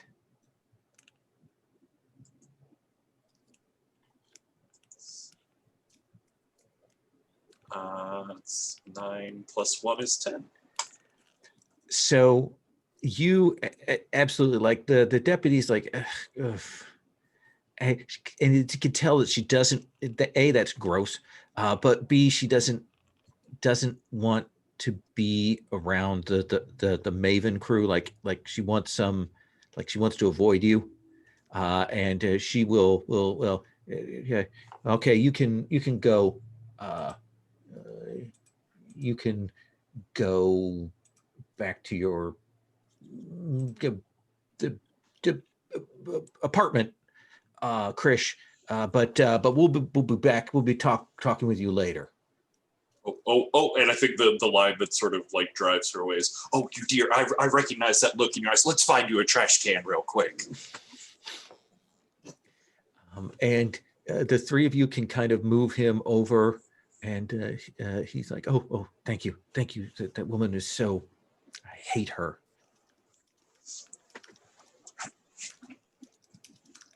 Like most of the cops in this town, she's pretty useless.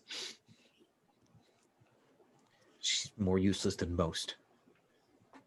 I say to him, you seemed especially upset. Did you know the victim?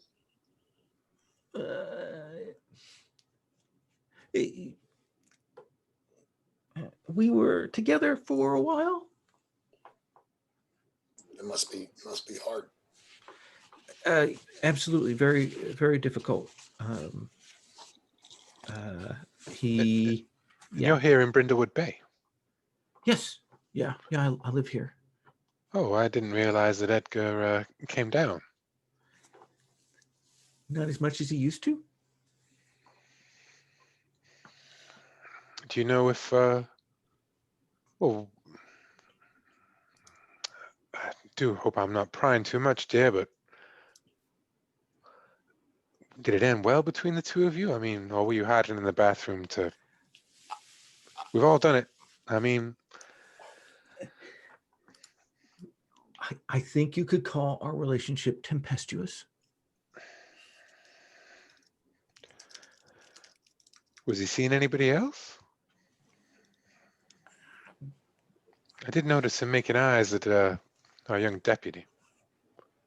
And his face kind of goes like, clearly that's something maybe in the back of his mind he suspected. He's like, I don't know who, but I know that he was involved with someone and that he'd been coming down here and not telling me.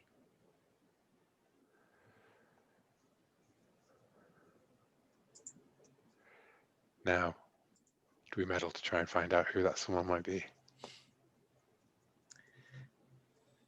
I Is just the don't want to... answer ever that we don't meddle? Yes. Yes, yeah. I just want to offer up other opportunities for other people to meddle if they would like it. Bobby, you're the I think the furthest away from having rolled here in the sequence of things.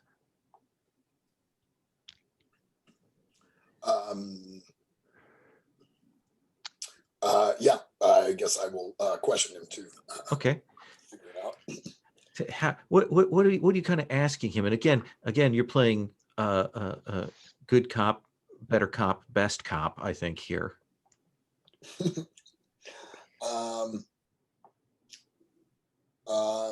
I want to sort of play into the fact that we all can feel his pain from his loss, and that we all hate Deputy Anderson, or suspect her of something or other. I'd like to use composure, if that is okay. Let's have you roll.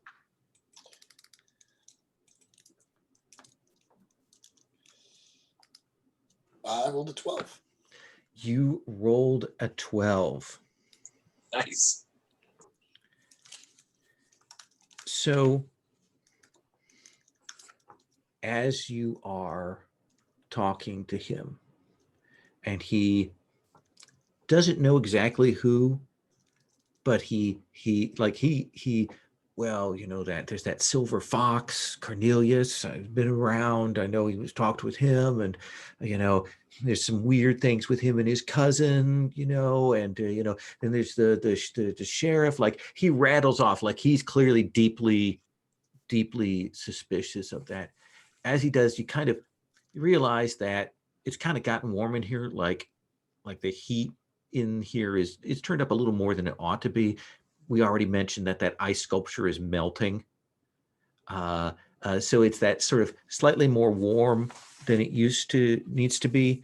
And you will, out of the corner of your eye, see one of the whale skeletons sort of shift, like close in a little bit and then open up, and like it's breathing, and it kind of turns till the point is aimed right at you,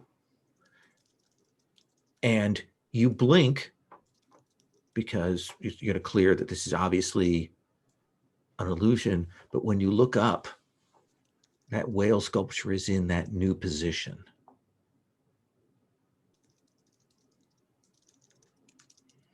What do you do? By the way, this is a void clue.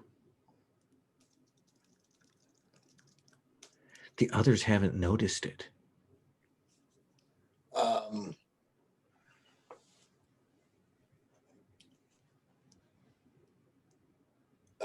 Did Chris himself tell me anything of note, or is he just rambling? No, he's just rambling with deep suspicions.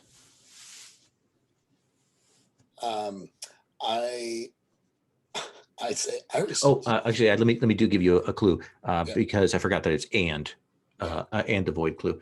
I think that you like step back, your brain's still a little fogged, but you brought him over by the trash can, Iris, to, you know, create that excuse. And Bobby, you look down and you notice that covered by some napkins that had clearly been thrown on top from the buffet table, there are a pair of disposable gloves stretched a little bit, clearly been used, that have been discarded here. And either someone then just threw these napkins on top of it afterwards, or it was maybe more carefully strategically placed. I say, Iris, did you get a sketch of the room with the whale skeleton in it? Sorry, I froze up for a second there. Did I get a sketch of what? Of the room with the whale skeleton in it. Does it seem different to you somehow? What do you mean doesn't seem different? Of course it doesn't seem different. She's like flipping back through and holding it up next to it, going, see, it looks exactly the... Wait, maybe it's an angle thing. It is most definitely turned several feet. That's weird. They've never repositioned the skeleton before. Not in the middle of a party. What do you mean in the middle? Party.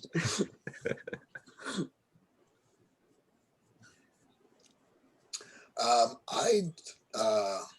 wondering if we should engage Schwartz here to see if he would know why creepy stuff would be happening.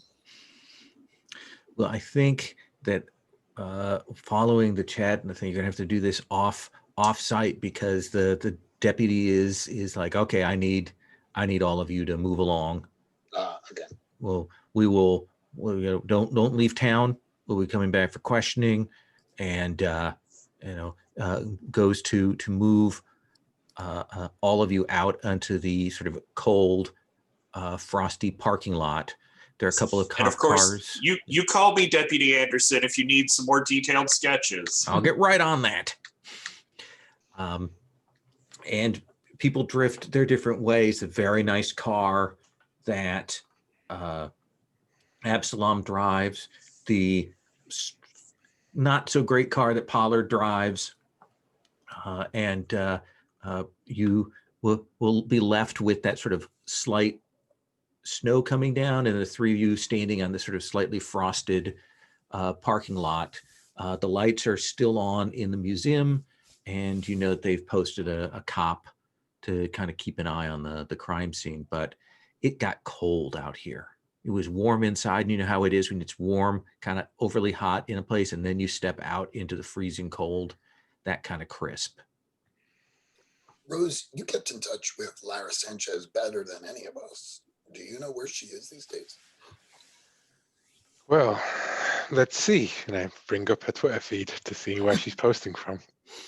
Well, she is posting from around and about New England, within a few hours drive of here. Still investigating true New England crimes. Oh, are you faceplate stalking her? Yes, I think that's what they call it. Yeah. I am just going to send a little message like, hi, hi, sweetie. You know, like, loved your latest episode.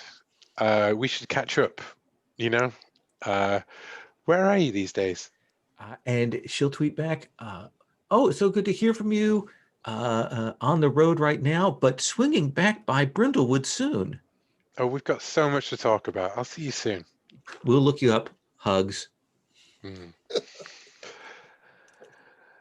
That two-faced. I just want to take a quick step back, like metagaming wise. Yeah. Like, I feel as though, and you know, it's me. It's what I've been doing so much as anything else. Is that we've got a great deal of conspiracy type suggestions and everything, and we've got a number of clues, but I'm struggling to, I don't still have very little motive beyond the cheated, the spurned lover. Mm-hmm. And I feel like we need something to establish kind of like suspects, you know what I mean? Like to solve this case in front of us rather than the greater Brindlewood mystery. I think that's fair. Yeah. I'm not sure how we go about that, basically. Well, you know, this is actually maybe we're at about 30 before the hour. Why don't we break here? We'll start next week. I'll go over what we've got clue wise and give you the color, and we can kind of reposition and strategize for the next direction. Does that seem okay?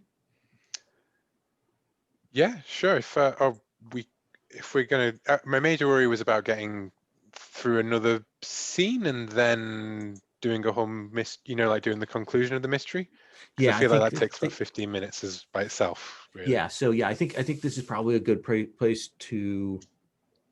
Well, we could do a little more setup if you wanted, like another round of Yeah, questioning before we wrap. I'm good with that that. that would be my vote. Would be for the. Let's think about how we can establish one of those links and then try and build it, and then we can have the session between thinking about, right, Okay. how are we not going to screw up the theorizing this time?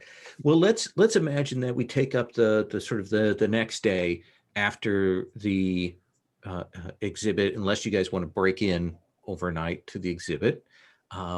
But all the players are going to be in place. The museum has been, shut down for the time being, and everybody has been asked to stay in town. So the people that we have as suspects are Deputy Anderson. We have George Pollard, the owner of the place, who kind of lied about knowing Nickerson. Burko, we haven't established a connection with the victim besides related areas of study. You've got her cousin, his cousin, who was somewhat hysterical. Professor Schwartz has lied repeatedly. Cornelius Absalom had that very weird moment with leaving that tattoo book out. And of course, Chris Chadha, this is an angry ex-boyfriend. So with those pieces in mind, Rose,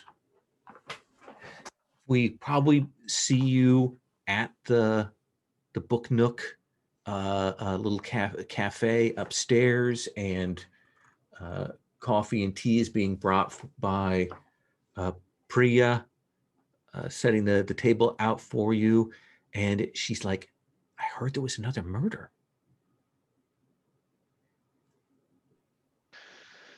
Yes, poor boy was killed by some scrimshaw.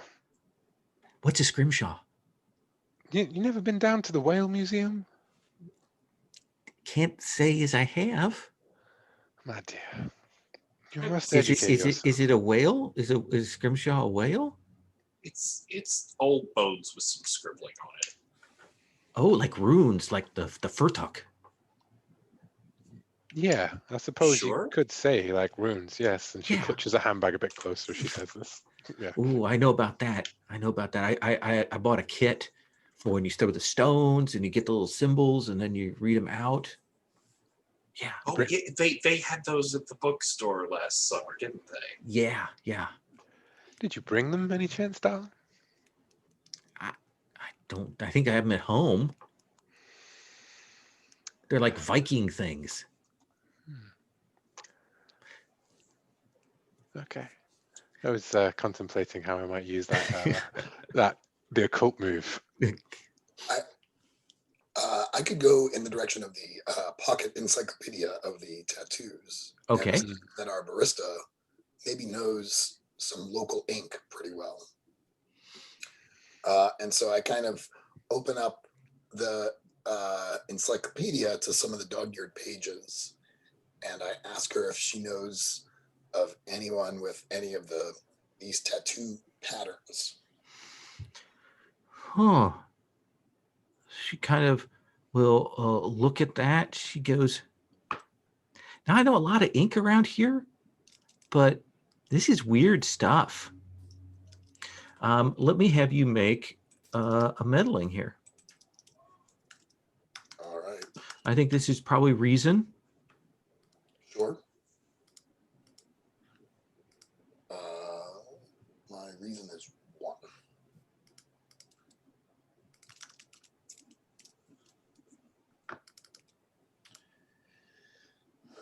rolled a 7.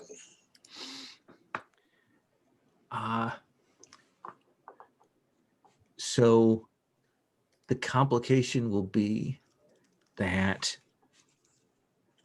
the person I'm going to mention now is going to overhear this. Okay. Are you ready for? Are you willing to take that? She goes.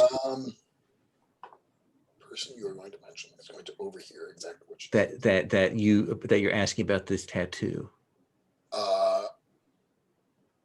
Will, Patrick, is that we okay with the complication? Hey, I'm always in favor of more information no matter what, you know. Let's do it. I'm always in favor of more complications. Yeah.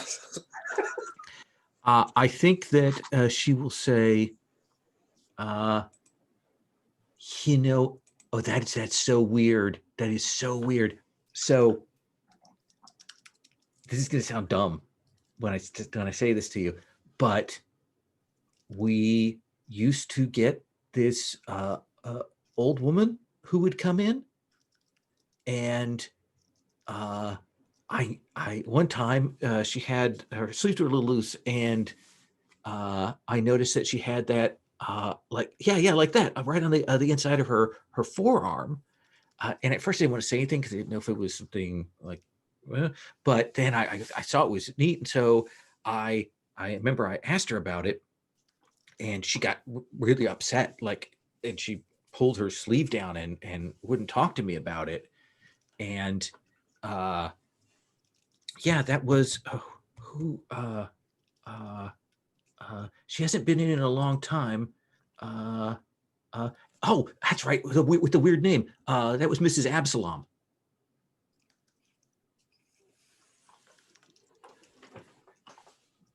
She used to you know, be around all over the place, and then she wasn't. But I heard that she passed.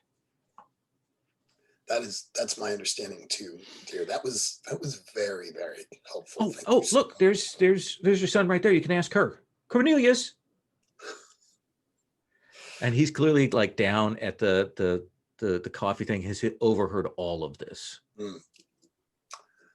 Well, he doesn't like me anyway. No.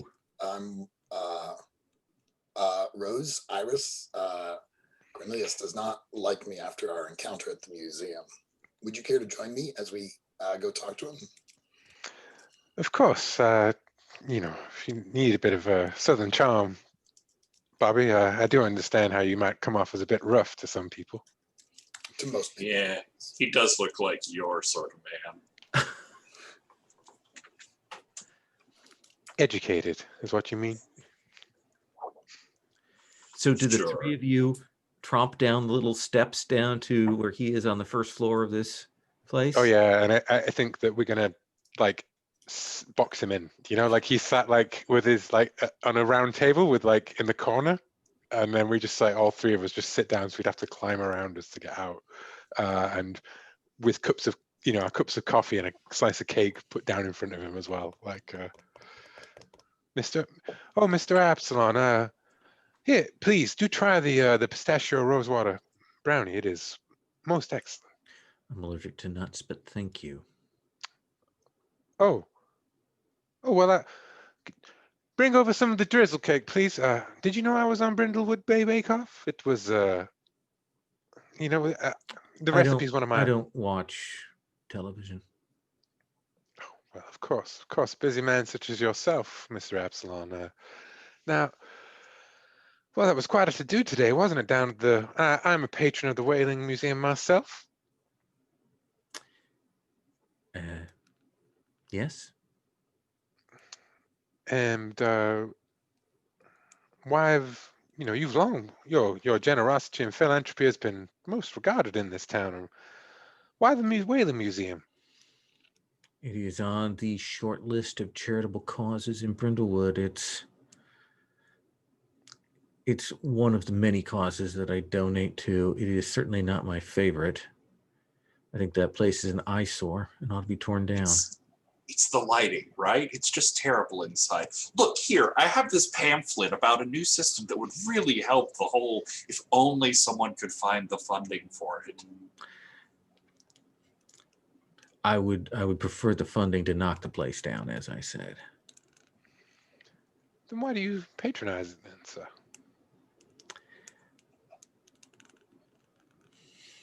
Since my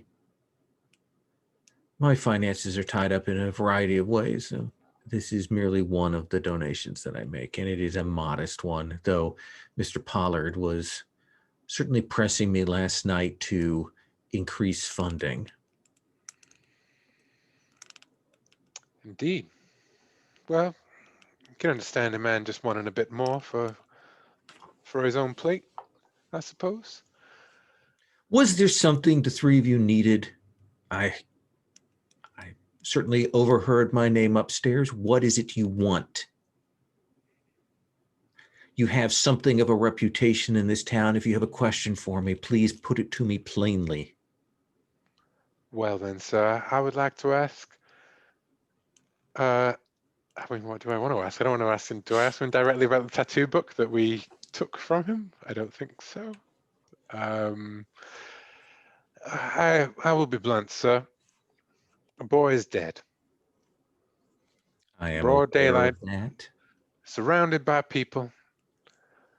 And the unfortunate truth is that this town's law enforcement is not quite up to the demands that is placed upon it sometimes. And I was wondering, sir, what do you know about poor little Edgar Nickerson? Let's have you make that meddling roll. I think you're playing hardball here, so I think this is presence. Mm-hmm. Or composure, either one. Yeah. I'm just checking. Can we use the gold? We can't use the gold crown mysteries after the roll, can we? We'd have to use it. That is, let me take a look at it. No, you can use that afterwards. I can use it afterwards. Then I will roll with presence then. Okay.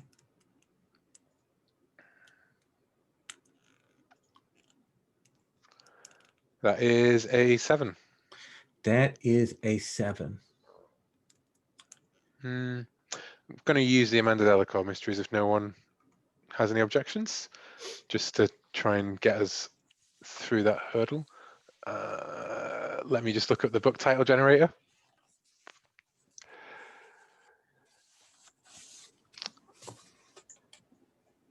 Oh, this reminds me of the Amanda, well, so have you ever read the Amanda Delacour mystery, A Claw for the Dead?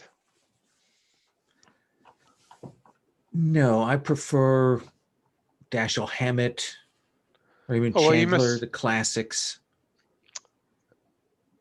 Well, all fine writers in and of themselves, but I truly must say that Amanda Delacour mysteries do have, and there's one that springs to mind is A Claw for the Dead, where there was this, I won't bore you with the intricate details, but there was a murder, very similar murder that took place where it was the femur of a Tyrannosaurus Rex that was used to club a man to death. And it brought such scandal and shame upon all those connected with the museum and ruined one of their historical artifacts.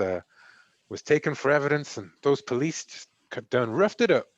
Now, I dread to think of one of the prized exhibits of a place that you are a patron of being tarnished by such scandal. He says, I don't think that's what you're asking about. I think you're asking about that tattoo. Well, I would be interested, I will admit.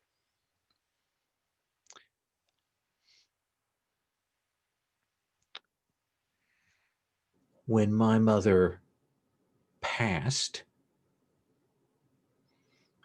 it was only then that I saw that she had that tattoo. I'd never seen it before, certainly not growing up, and don't know when she had gotten such a affectation. But Well, women do have lives outside of their family, Mr. Absalom. But I suspect the life outside of the family that she had was stranger than I had any inkling of. There were papers, things I found that suggested something. And then when Miss Delacourt came by to offer her condolences, Miss. not Delacourt, I'm sorry. I just doubled up. Miss Krause came by to offer her condolences. She suggested that she was the one who had brought my mother into whatever sewing circle she was involved in. Ah, Kraus. You're lucky she didn't just murder you in your own home. I suspect so, but I've said more than I wish to. And he stands up, like clearly he's right now he's clearly focused in on making his presence here. And he says, "Now, if you three murder grannies would excuse me, I have to go." And he will storm yes, out. Of course. And I think Iris will, yes, of course. And like stand up and go to push her chair out of the way so he can get out, but just tangle up with him. And so it takes him like 30 seconds for the two of them to dance with the chair and get him past. He goes out, and it's that frazzle of like he was going to make a stand and move, and then you got in the way and so on. And he moves out. And Rose, you will see that he has left behind a yellow folder envelope. And he seems to have forgotten it entirely. Set that under the table. He's out the door. You can open that up and you will see there is a thesis by our dead Edgar. grad student Edgar Nickerson on ritual significance and religious activity in the New England whaling industry. Deep cut. I imagine Rose like opens up that folder and there's the scraping of chairs. It's like all three of our heads come in to peer down at it. The thing that is striking to you is it is clearly marked up with revisions and notes and things like that, but there are two handwritings. And the last part is certainly marked and noted and annotated in a different hand. Interesting. Was that more of the conspiracy or a void clue, by the way, previously? So that was more of a conspiracy. I thought And so, then yeah. this was your clue. Cool. No, I figured as much. I just was... Yeah, sure, absolutely. So the fact that Absalom's mother had the tattoo, that's the void clue. That is the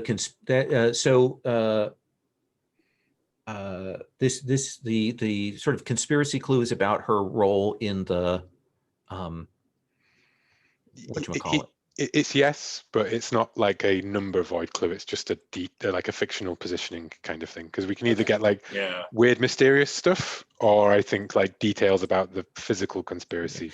But actually, I think if we're rolling back to the move that you made before, yes, I do think the void clue is that the woman's tattoo, that it was a tattoo on Absalom's mother. Mm. And then the thesis is a regular clue. Mystery. But in two handwritings. That's the interesting part of that, isn't it? So that felt like initiatives from Bobby, from Rose. Iris, do you have something you want to do here?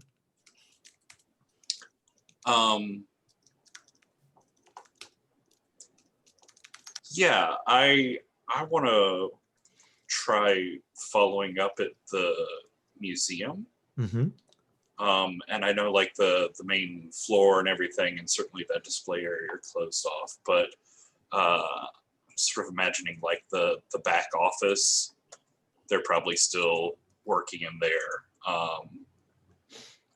Who is Dr. Burko. So I early in the morning that next day, I call in on Dr. Burko's line and tell her that, I realized it was inappropriate of me to ambush you at the public event with just some print ups. So don't worry, I have a full set of forms for suggestions and a financial layout for what I think should go on it. And I'm like sort of drowning her with all these things that I'm going to bring her. And I'll say, now, I know you usually take your lunch like 12 to 1. So I want to make sure that I don't miss you. So I'm going to come by about 1:30 to make sure that you're definitely there. And I want to make sure that she's definitely not there. Okay.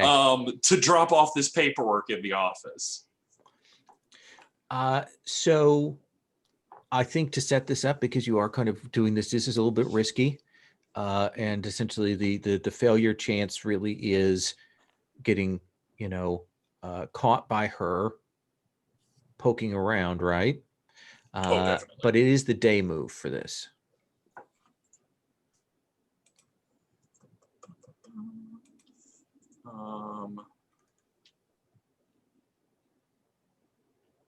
It's probably presence again. I really need to take that up at some point, don't I?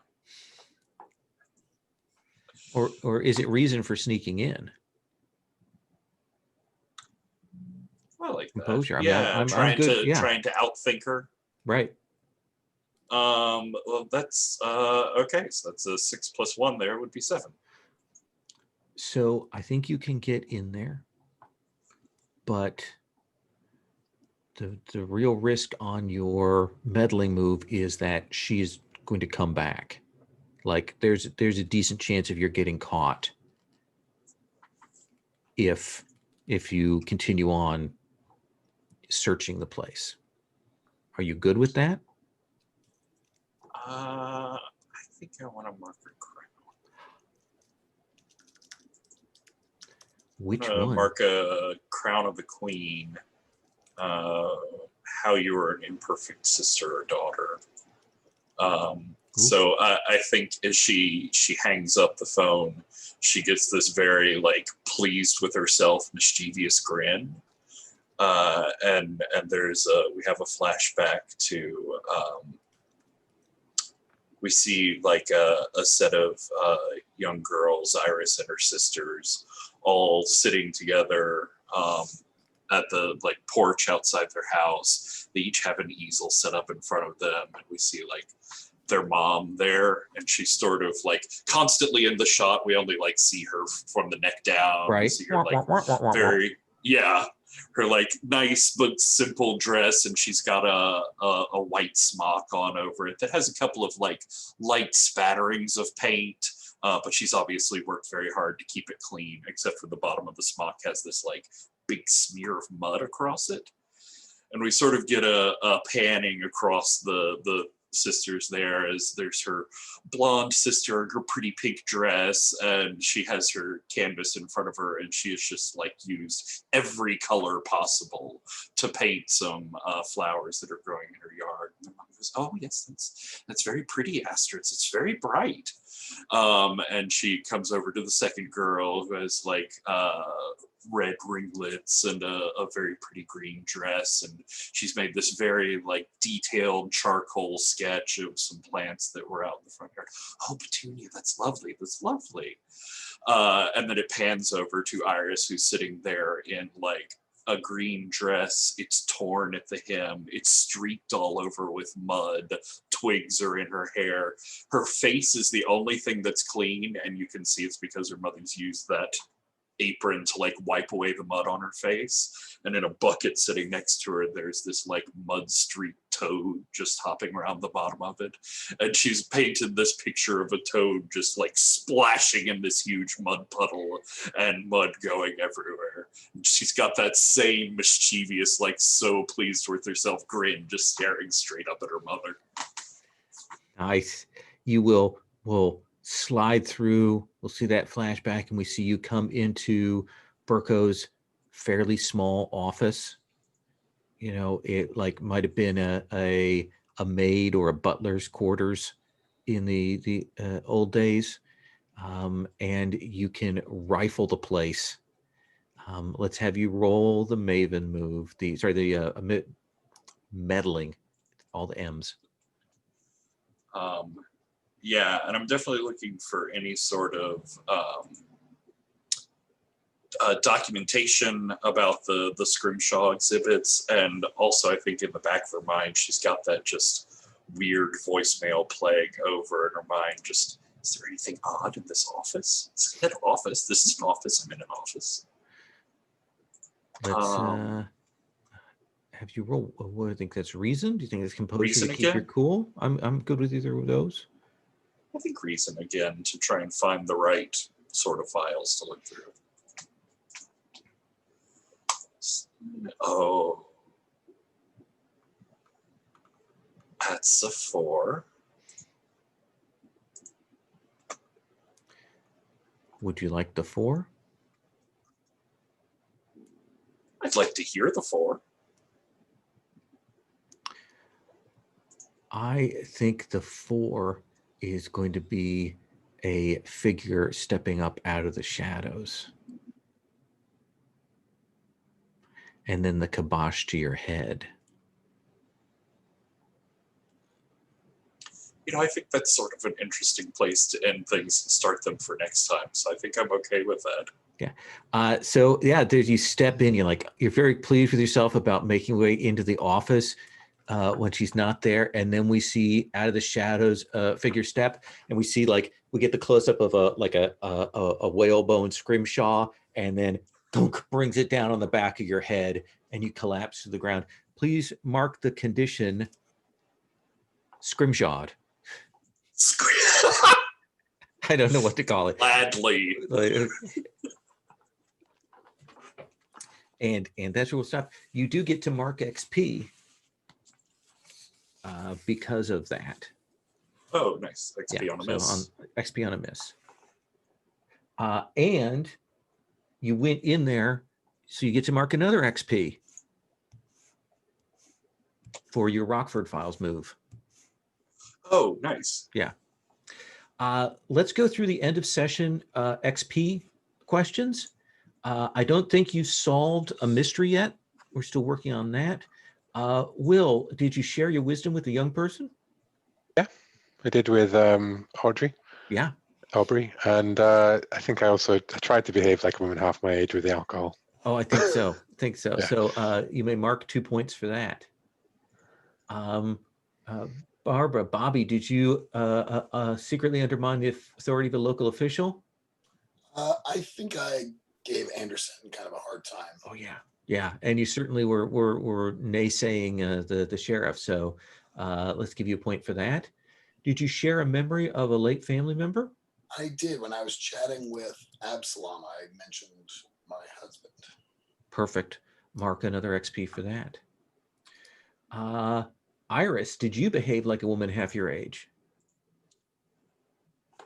Not sure if I managed to get that one in. Okay. Well, you don't think sneaking into an office here in the most sort of Nancy Drew kind of way? I will take that. Yeah. Okay. Did you show someone that you've, quote, still got it? I definitely think that's what she was trying to beat everyone over the head with. Okay. So that's another point for that. So I'm going to stop the recording here.